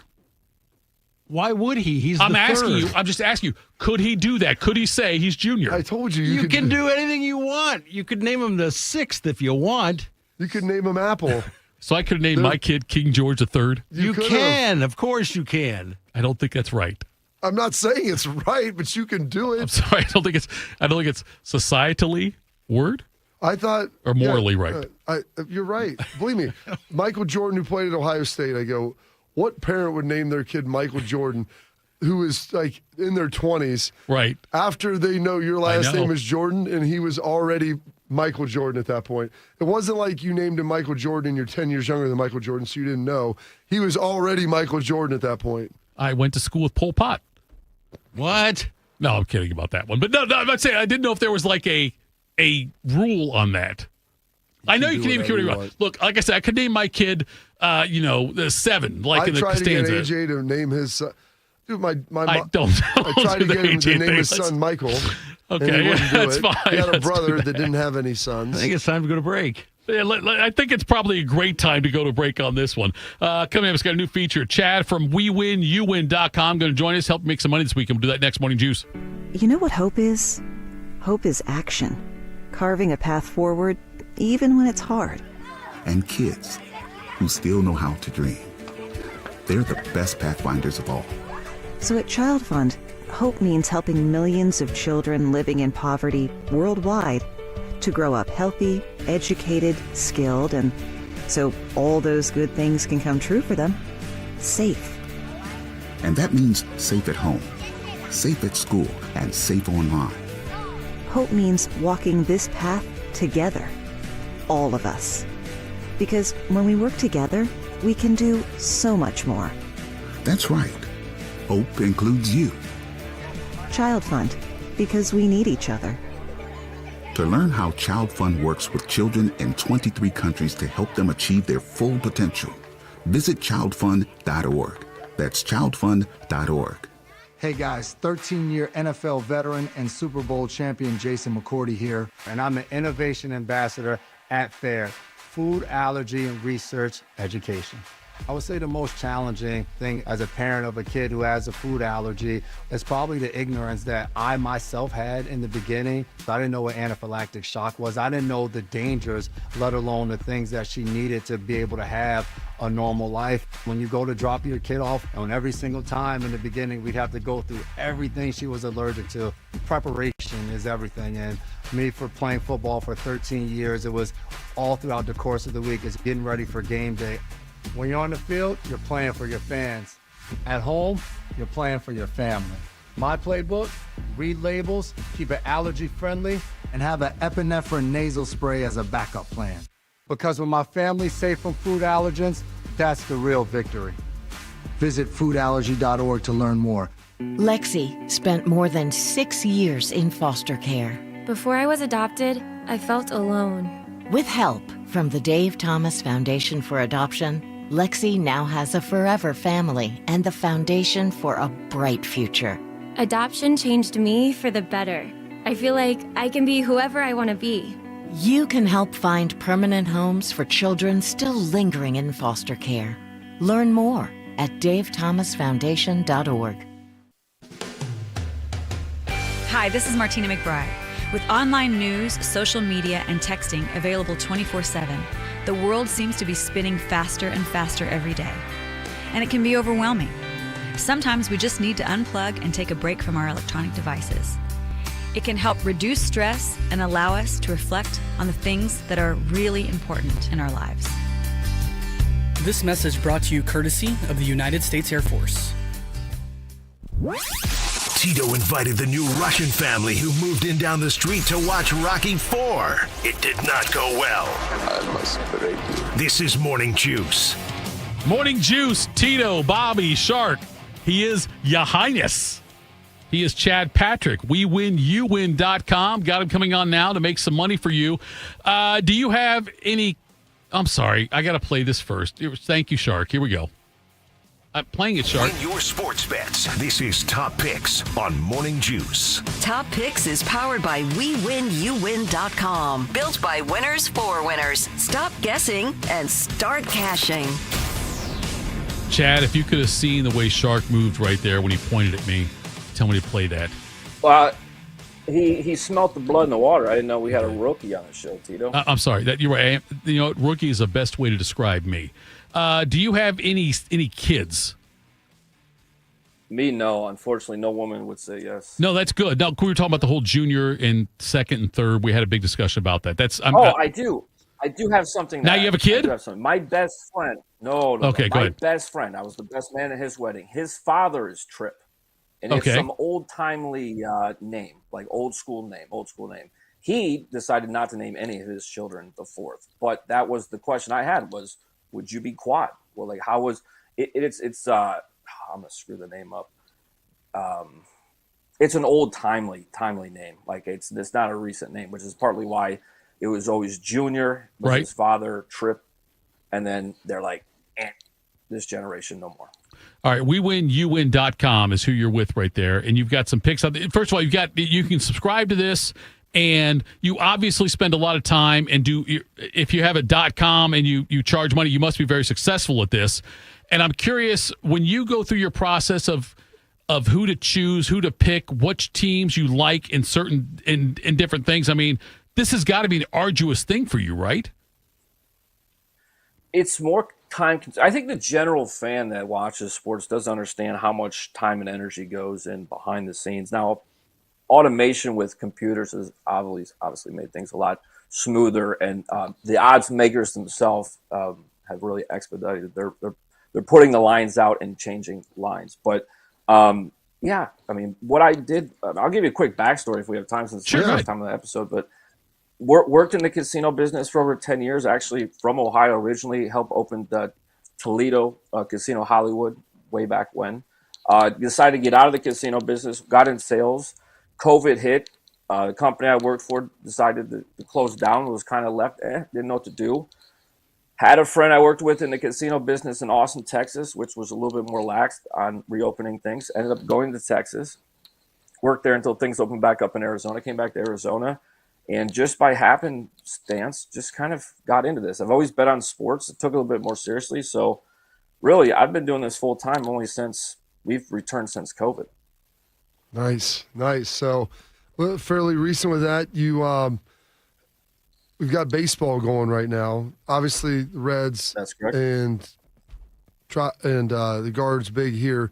You got some games coming up today. Kind of talk a little bit through your process with baseball. Cincinnati and Houston. What is that, or Arizona rather? What are you thinking there, and how does that look for you?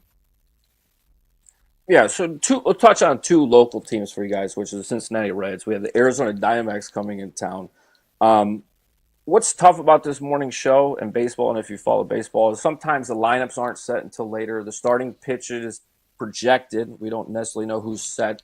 So take that with a grain of salt that we are hours away from this lineups and things like that being official. But what I like is Elly De La Cruz.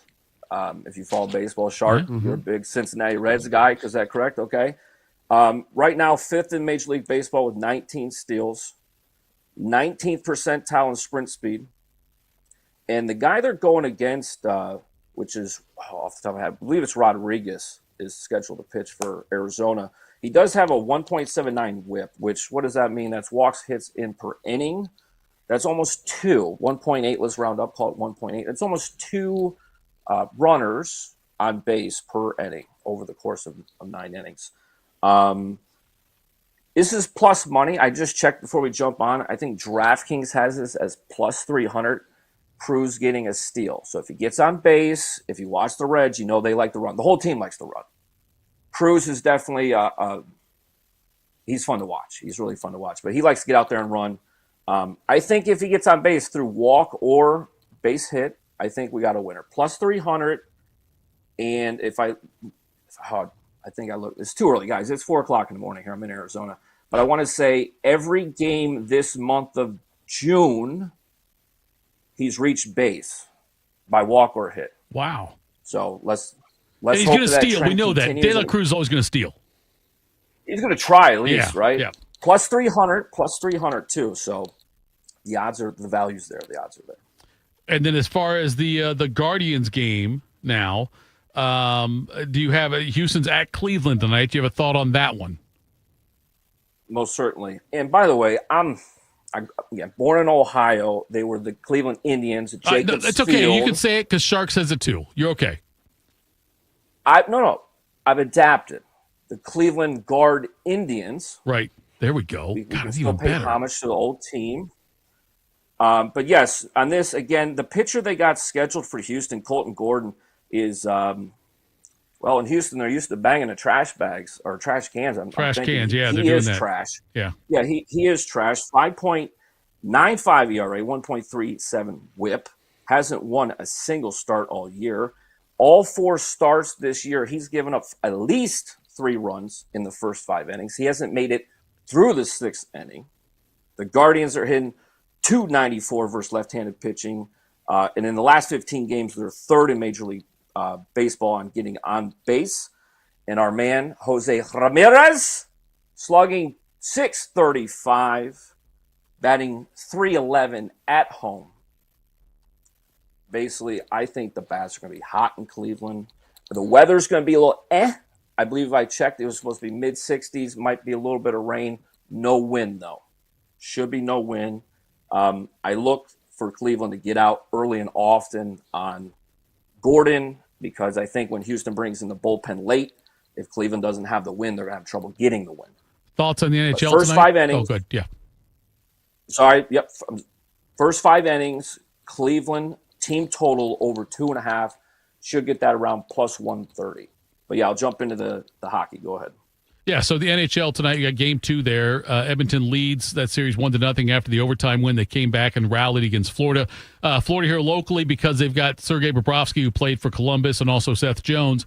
So we all would keep an eye on that. But do you have a thought on game 2 tonight? Yes. And earlier in your segment, you talked about a Canadian team hasn't won. I believe it was the Montreal Canadiens in 92 or 93 with Patrick Waugh. Yep. Roy. Time to take the cup back home, folks.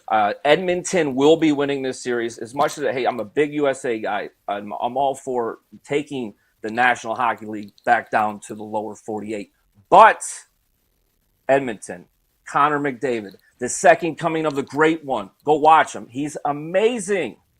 They're not losing at home. Bob has got his cage rattled. Okay, he took on 46 shots on goal or something yesterday or on Wednesday. I'm sorry. So this is the play. Edmonton leads all teams that played in the playoffs on expected goal differential at roughly 8.5 goals above. Florida comes in at 3.9. 11.2 higher danger chances per 60 minutes. That's a full game, 20-minute periods. And Bob has dropped his save percentage in high danger opportunities down to 90%. Go ahead. No, go ahead. Finish what you're saying. So the play I have here is actually Edmonton a puck line, which is -1.5, meaning they have to win by 2 or more goals. Last I checked, this is plus 190. And the reason is, and this is the reason is, I think Edmonton will have the lead late in the third period. They will pull the goalie, and we're simply looking for that late empty net goal late in the third period to secure the win by 2. I do like the over as well, but I'm also afraid that this game does end up being a 4-2 Edmonton win as well. So that not so in love with the over. Chad Patrick, Your Highness, joins us here. He's from WeWinYouWin.com. Tell us about your service out there at WeWinYouWin.com. Yeah, 2 things. One, this is a community full of professional and semi-professional bettors and recreational fans. This all started because I wanted to run like Super Bowl squares with buddies and friends, and I started a Facebook group, and then I started putting out plays, and it kept growing and growing and growing. I actually never wanted to charge for anything. I was always one of those guys in the category that you shouldn't pay for picks, and I still kind of believe that because most guys out there aren't worth their time. We're actually a community. We like to give back to charitable organizations as well. But this is what I want to do for your listeners. I want to tie in Bobby's on his phone playing the game. They're not paying attention. All right. No, Bobby's use the here. promo He's code right Bobby. I'm taking notes, man. That's all right. I can see it, Bobby. I can see it. I get it. All right, Bobby. Use code Bobby. This is going to get any listener, membership, $42 in honor. 42, number 42, the great Ohio State Buckeye. Look at that. $42 a month. And then a little flash sale today only. Let's take a shot with Tito. Okay. Take a shot with Tito. Shot All of right. Tito. Not the booze. But the Bankroll building. We'll give 42% off. But you got to sign up today before 7:20 Eastern time there in Columbus. If you miss out, that's not my fault. PM, Shark. Sharks, look maybe- at the clock. PM, 7:20 PM. PM. Sorry, Yes. PM. But yeah, if you miss out, that'd be like betting against the Buckeyes in 02. Bad idea. Even worse result. Bobby, I think you might know about the 02 Buckeyes. They're a pretty decent team there, huh? Yeah, not too bad. Freshman Probably. year? Yeah, good on the money line. Probably not good on the cover. Don't take the point. Yeah, the points thing would not have worked for you there. I was in high school in 02, so I in Ohio? Where'd you go to high school in Ohio? Perrysburg High School, suburb of Toledo. All right. Shark's nodding his head. Yeah, home of Jim Leland. Leland, there you go. That is correct. I was actually at the game where Andres Galarraga threw the perfect game, and Jim Joyce, also Toledo native, blew the call on first base. That was a legendary game right there. But all right, go to WeWinYouWin.com. Your highest Chad Pat. We're going to do it every week right here, Chad. Appreciate that. And check out his picks, and he's got some here. And go there and sign up and do that. We appreciate the time, Chad. We'll talk again next week. Deuces. All right. Bobby, let's talk about what's got you. By the way, if it was Stanley Jackson, it'd be, what, $8, right? Yeah, that'd be the equivalent of that. So, now let's fire the... What's got you juiced? Sponsored by Billiards Plus. Find your next grill and everything you need for the master griller. Billiards Plus on Dublin Center Drive in Dublin. It's Friday. It is Friday, so it goes to me first. What's got me juiced? Oh, excited for the weekend to be here. Rained a little bit, but Shark, it's going to be nice the rest of the day. So just enjoy it. It's going to be warmer. Define nice. The sun, we aren't going to see the sun the whole weekend. That's not accurate. Partly cloudy. What? Partly sun. Yeah. Partly sunny. Your app is different than mine. My app is better, and it's better than There the we weather. go. It's better Yes. than the weather people. He's got String Beans app. I don't have String Beans app. On the weather. Yes, you do. I go outside on my own weather app. What's got me juiced? Hey, we're today heading down to our place down on the water in Portsmouth. I've been down there in about since Christmas. So excited to go down there, get the boat out, drop it in, do some whitewater rafting tomorrow with my man Kellen and some of his buddies. Nice. And their dads for his birthday. So excited about that. It should be a lot of fun. Got to do it last year, bringing my older son too. So it's always a good time to get out there, get outside, and enjoy it. So very, very juiced up about that. Got a chance to talk to my mom a couple times yesterday Heather. on her birthday.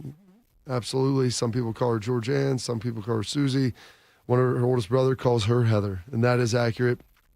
So juiced up about that as well. And then juiced up about that little nugget Shark that I found with on Chris Williamson's podcast.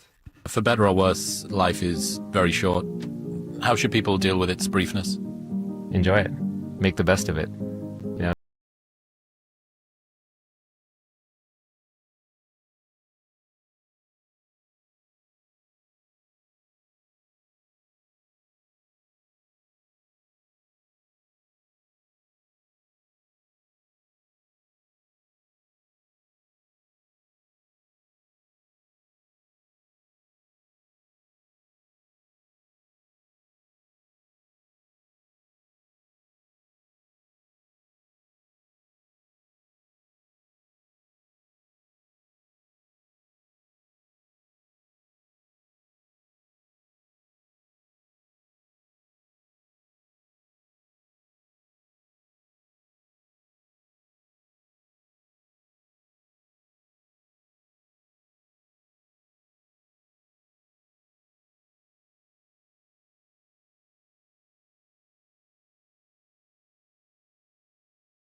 When I go out in public and talk to people, it happens sometimes. They never talk about what we talked about sports-wise. It's always like, this day in history and your quotes you have on this is what I get the most talk about. You know, try to impact people in a positive way. Yeah. That's the goal. Make your life a little better. Try to get a little smarter and learn something new. What Schlegel's got to say? I can make really good peanut butter and jelly. I can make really good Eggo waffles, and I can make eggs and really good oatmeal, but I don't eat the peanut butter and jelly. And the Eggos myself, it's more for my kids because I'm trying to look sexy. So I'll just eat eggs and some ground sausage. That's basically my dinner, unless I go to City Barbecue or Chipotle or Panda or Roosters. Like, those are kind of my staples. There you go. Those are the staples. Love that. I got to quickly tell you about this Diamondbacks-Braves game yesterday in Atlanta. According to ESPN research, the Diamondbacks entered the ninth inning 0-418 when trailing by 6 or more runs. And then they scored 7 times to beat Atlanta 11-10. On the other side, the Braves had won 766 consecutive games when leading by 6 or more runs entering the ninth. The last time they didn't hold a lead of that size was against the Mets on July 17th, 1973. Now, back on May 9th, of 2022, 3 years ago, the Guardians rallied to beat the White Sox when Cleveland was down by 6 in the ninth. Since then, teams had been 0-1,461 when trailing by 6 or more runs entering the ninth. Wow.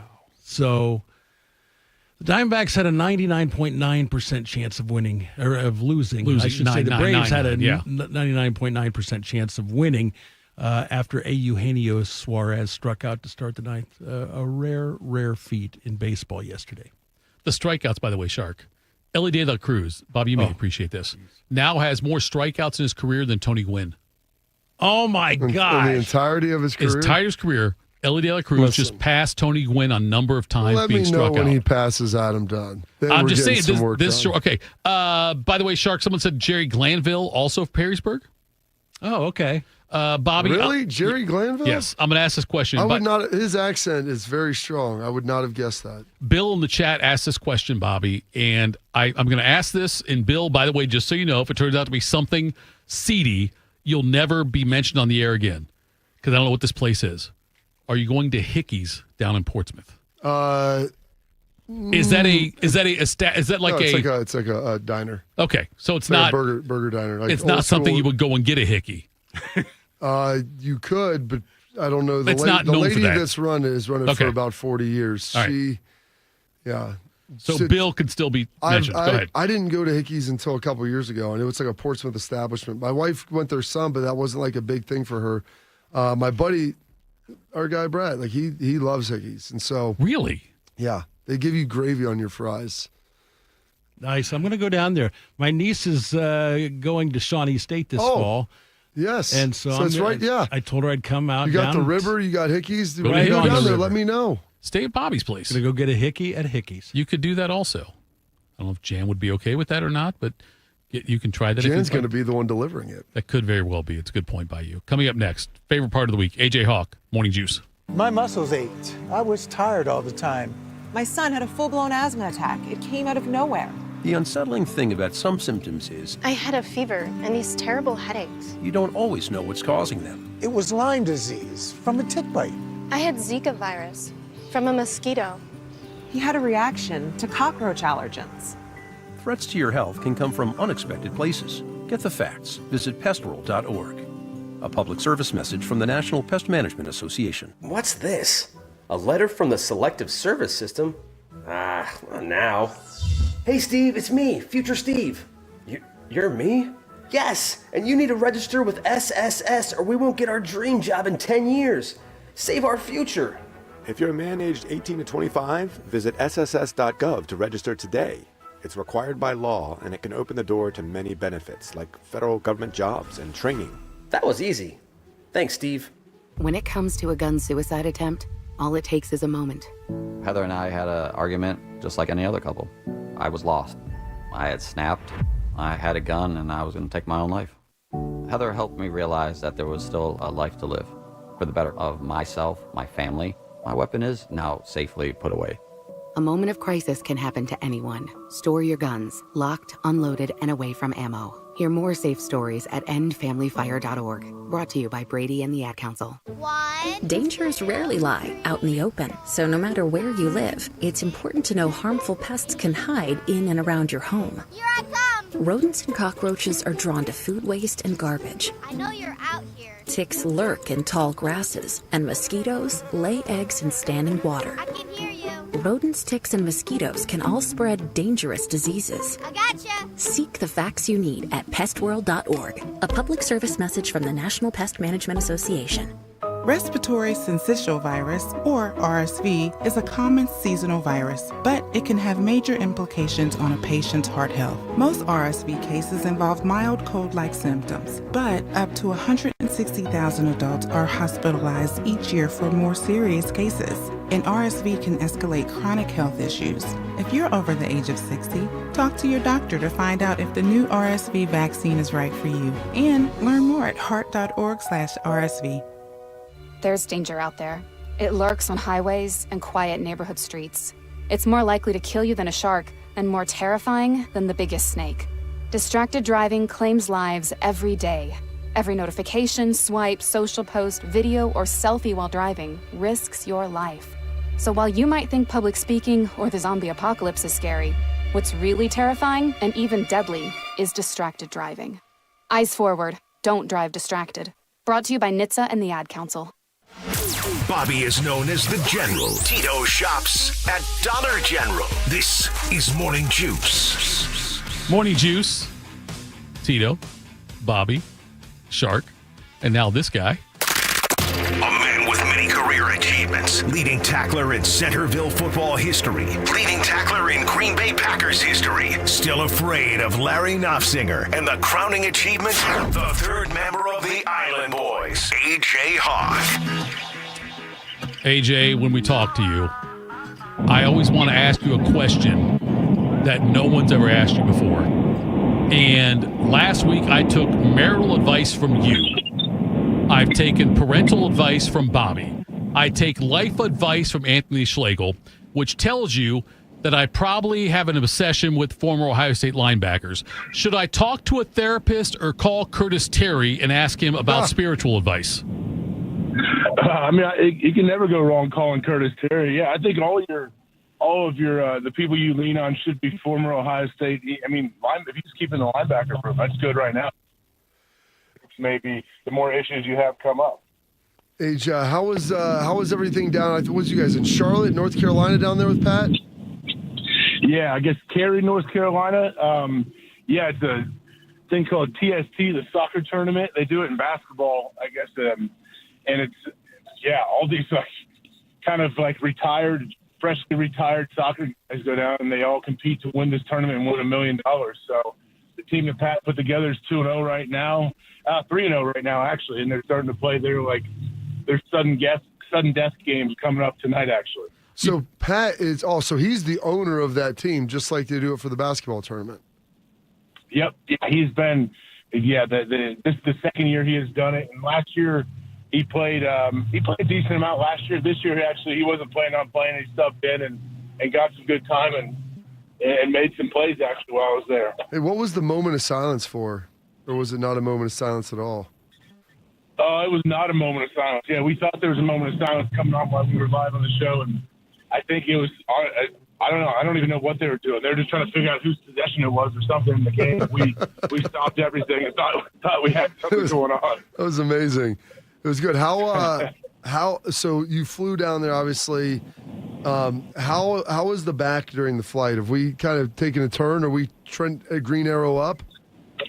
I've been telling myself, Bob, I told you, I've been saying every night when you go to bed, man, I can't wait when I wake up, I'm going to feel so good tomorrow. And I've been saying that for 7, 8, 9, 10 days now. And, I don't know. I think it might be working a little bit. I think I'm either my back, it's still there for sure. I can definitely feel it, but I think it is getting a little bit better day by day. You were besmirched on this show by Bobby about the way you bent over to pick things up. I wouldn't do that to you. At the lacrosse tournament, Bobby mocked you for the way you had to bend down to pick things up. Mocked. Well, I explained. I was like, anybody that's had a bad back knows what it's like. And I'm like, that's terrible when you got to do a split squat to go pick something up off the ground. He said you had to get your wife to pick things up for you, and I thought that was over the line to say that on the air publicly. They want to know in the chat, is it a sunroof, T-tops, or a convertible that you're driving right now? Right now I just have a sunroof. Okay. The T-top is really the apex of all driving, like a Trans Am with a T-top or a Camaro with a T-top. Yeah, that's what everybody is striving for, but I do not have one of those yet. Maybe someday, though. Maybe that'll be Hendrix's first car. Commit yourself. Get better at your job. You may get one. I'm trying. Yeah, every day I'm trying to get. Trust me. If you were at Centerville High School and you had a Trans Am T-top, you're the king of the hill. I like it. I was amazed that you never went there. Did Beebs she wasn't a big fan of that? We can't work that out? To have one of those? No, she actually kind of had one in high school for a little bit. I haven't seen any pictures of it, but she had not a Trans Am, maybe I don't know what it was, something like that, but I think it was a T-top. And I mentioned it kind of jokingly years and years ago, and she was like, "No, actually, yeah, I had one for a little bit. It was sweet." And I thought, all right, maybe we'll try to someday go out there on the internet and find another one, and that'll be like our date card. What do we got on the agenda this weekend? More kids sports? Where are we all going to be at? Yeah, we're going to be split up, different sports. We got some stuff down in Cincinnati area, some lacrosse, some basketball around here in Columbus, all of that. And, you know, and then my little boys are they're a little free roaming right now, don't have as much structured things going on, so they tag along for the ride and get to go shoot hoops during timeouts and during halftime of their siblings' games. And we always bring a football, and they're running routes, you know, on the sidelines of these basketball games and lacrosse situations we go to. So should be a fun weekend. AJ, if I asked you and I asked your wife separately, do you want to go to Hickey's for dinner? Would you be more offended that I asked you or asked your wife? You say Hickey's? Hickey's. He's never been to Hickey's. I understand. That's why I'm asking the question. If I said, hey, we're going to Hickey's, do you want to go, or can I ask your wife to go to Hickey's? Would you be more offended if I asked you or your wife? Oh, no, I wouldn't be offended either way. Honestly, you could ask either of us. If you ask her, I'm not going to be offended. If you ask me, I'm definitely not offended. Why? Is there something else I don't know about? No, I heard the name for the first time today down in Portsmouth. They have a place called Hickey's. I asked Bobby about it, and I initially had this thought of what Hickey's would be, and it turns out it's not what I thought it would be, but I just thought if I threw it out you randomly, would it be offensive? So it's not like it's not the, as they call it, an adult ballet where people may take some clothing off? I don't think. Ask Bobby. I don't think so. The adult ballet. No, it is no diamonds. It's more of a diner. It's a lot more double days than diamonds to kind of direct you. Yeah, there's room for that. Anyway, I bet they have a great brunch. You know, all those places have great brunches. Yeah, they got a great brunch, some great burgers. They put gravy on the fries, which some people are a fan of, I guess. With all that, I've never been overly excited about that. It's camp season right now at Ohio State, and I know you went to Ohio State camp, correct? Yes, I did. What was your what memories do we have up there? I'm watching these guys battling yesterday out there on the Woody. What were your memories of going to Ohio State's camp? So yeah, I went when I was a little bit younger, maybe like freshman year or going into freshman year, and I did the whole stay in the dorm and do all that stuff for 3 or 4 days, I believe. That was fun. But then I went back going into my senior year and did like the whole combine training, all of that stuff. I just remember being a billion people there, like probably 120 degrees inside the Woody with the old school AstroTurf they used to have. And the Gatorade, like the Gatorade that was always around, which was so foreign to me. And fast forward, my son Hendrix went to camp Tuesday, Wednesday this week earlier, and I'm dropping him off there on Tuesday. And him and his friend are just so pumped for the Gatorade that they're going to get, because they mix up Gatorade and they get different, you know, they got grape over at this station, they got orange over here.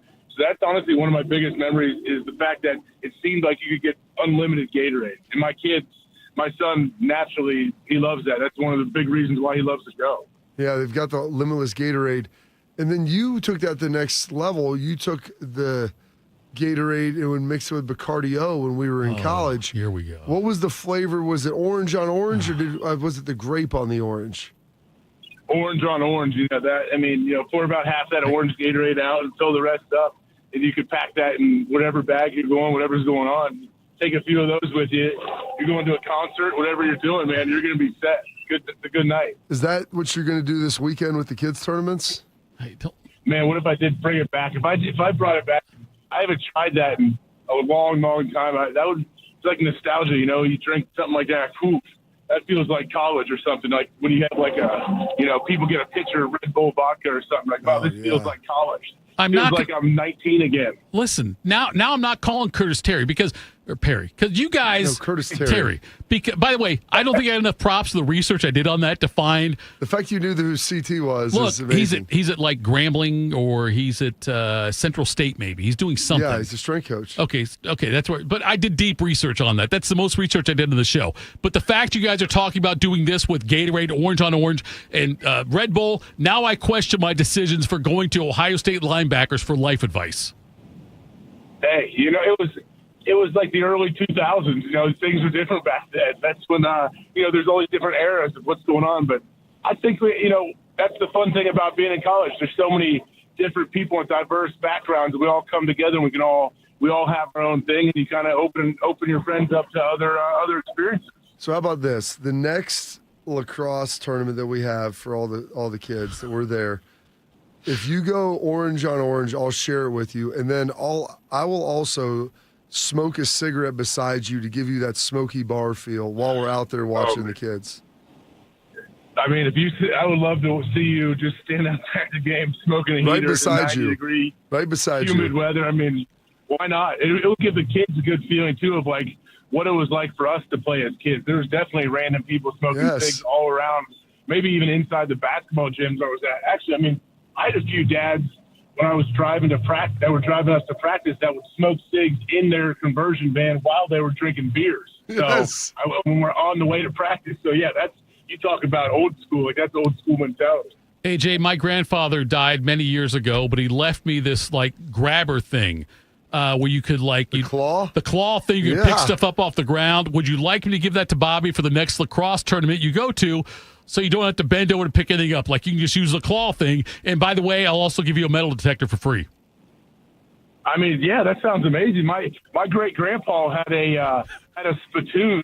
He sat in his little chair in a trailer. He lived in the backyard, and he would sit in his lazy boy chair, and he had a spittoon that he would spit his tobacco spit into. Lived in the backyard?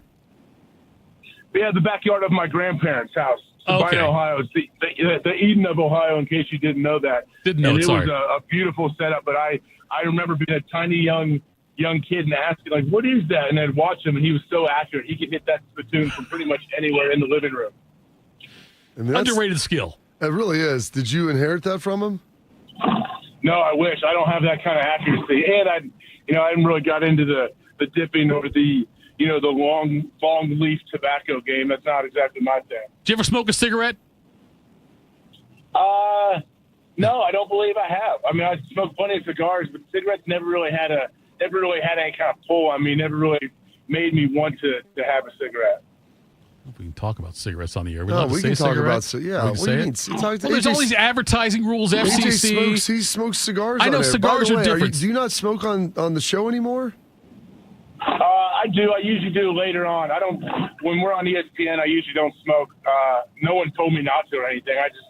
There's usually guests coming on all the time, so I don't want it to be like a distraction or whatever. Okay, I get that. I mean, I just want to make sure you're. No real reason. Yeah, I want to make sure you're enjoying. Okay, I want to make sure you're enjoying yourself, and that they're not putting the clamps on you. No one's. And it's like a cognitive thing. You hear all this stuff talking about nicotine now, how it helps your brain, fires up your brain, keeps you going. Yeah, that's my thing. It's anything to keep you dialed in, keep you focused. That's what cigars do for me. I saw this one thing where they say nicotine can cure ADHD, autism, all these different things. So you might have been ahead of the game. Yeah, that's the beautiful thing with the internet. Like, whatever you want, you can kind of find answers. You can justify anything you want. You can definitely find people on your side, and then no matter what, there's always going to be people that say you're an idiot, that's stupid, and that has there's nothing factual about that. So I think we all should just do whatever we want. All right, right in line with what I do, then listening to Ohio State linebackers, I grab a pack of Winston Reds on the way home. AJ, thanks for the time, brother. We'll talk again next week. All right, thanks, guys. Appreciate it. You bet. Covered a lot of ground there. We really did. I feel like we did on that one as well. Yes, AJ, and I thought about that, Bobby, when I told my wife about AJ's advice when she was going to Dallas last week about his advice on don't call her, let her go and she's one who pointed out to me that yes, you listen to too many former Ohio State linebackers. Well, I mean, AJ, by most measures he's in successful. this world, would say he's successful. He's had 4 Schlegs, kids. Curtis, my man, CT. Dude, I got. If you put some show notes in there, I'll tell you some Curtis. We'll tell some Curtis Terry stories next week. Let's get him for a guest. Let's do it. Let's talk to Curtis Terry. We'll figure out a time next week to do that. Thanks to all the juicers on the chat. We appreciate that. Thanks for tuning in. Watch us again on 10 TV Plus because we love seeing those numbers. This has been Morning Juice. Talk to you Monday. Okay, let's go. Top row. EYECARE. Good. Next row. AM America? iCareAmerica.org? Yes. Eye Care America helps seniors who haven't had a medical eye exam in 3 or more years. They also help those with an increased risk for glaucoma, and the appointment is often free or at no out-of-pocket cost. It's easy to see if you qualify. Go to EYECareAmerica.org. Diane from Michigan. a disabled senior citizen trying to get by. Henry from Florida, a veteran fighting to make ends meet. Elena from Arizona, a mother struggling to feed her daughter. Hi, I'm Connie Britton, and I support Feeding America because they help provide over 6 billion meals to people in need each year, like Diane, Henry, and Elena. Learn more at feedingamerica.org. Feeding America, 200 food banks strong. As we wonder why our kids are struggling, someone is getting bullied. As we discuss how to improve their mental health, someone is being harassed on social media. As we wonder why they're skipping school, someone is crying themselves to sleep. Knowing the signs is the best way to prevent bullying. Please just leave me alone. Learn the signs at sandyhookpromise.org. Yo, I'm your old basketball. Haven't seen you out on the courts in a while. Why not pass me over to Goodwill? Donating me helps Goodwill's mission to provide career training and support services right here in the community. And that's a slam dunk. Donate today. Hey, I got next. To find your nearest Goodwill locations and to learn more about our mission, please visit goodwill.org. Goodwill, where your things start new lives. I thought mixing bleach with my floor cleaner would take the stain out. When my youngest ate the dog's medicine, that was a new one. I was trying to protect my garden, but I accidentally sprayed myself with pesticide. So I called 1-800-222-1222, the poison helpline. A poison expert helped me figure out what to do next. I was connected to someone who spoke Spanish. They answered my questions. It was free. It was confidential. It was real help in real time. Keep the poison experts in your pocket. 1-800-222-1222. My name is DeMar Hamlin. I play for the Buffalo Bills, and I play safety. CPR saved my life. I've teamed up with the American Heart Association as a national ambassador to help create a nation of lifesavers, turning bystanders into lifesavers through CPR education and access to AEDs. Nearly 3 out of 4 cardiac arrests that don't happen in hospitals happen in homes. Join me to ensure everyone has the chance to live longer, healthier lives. Visit heart.org/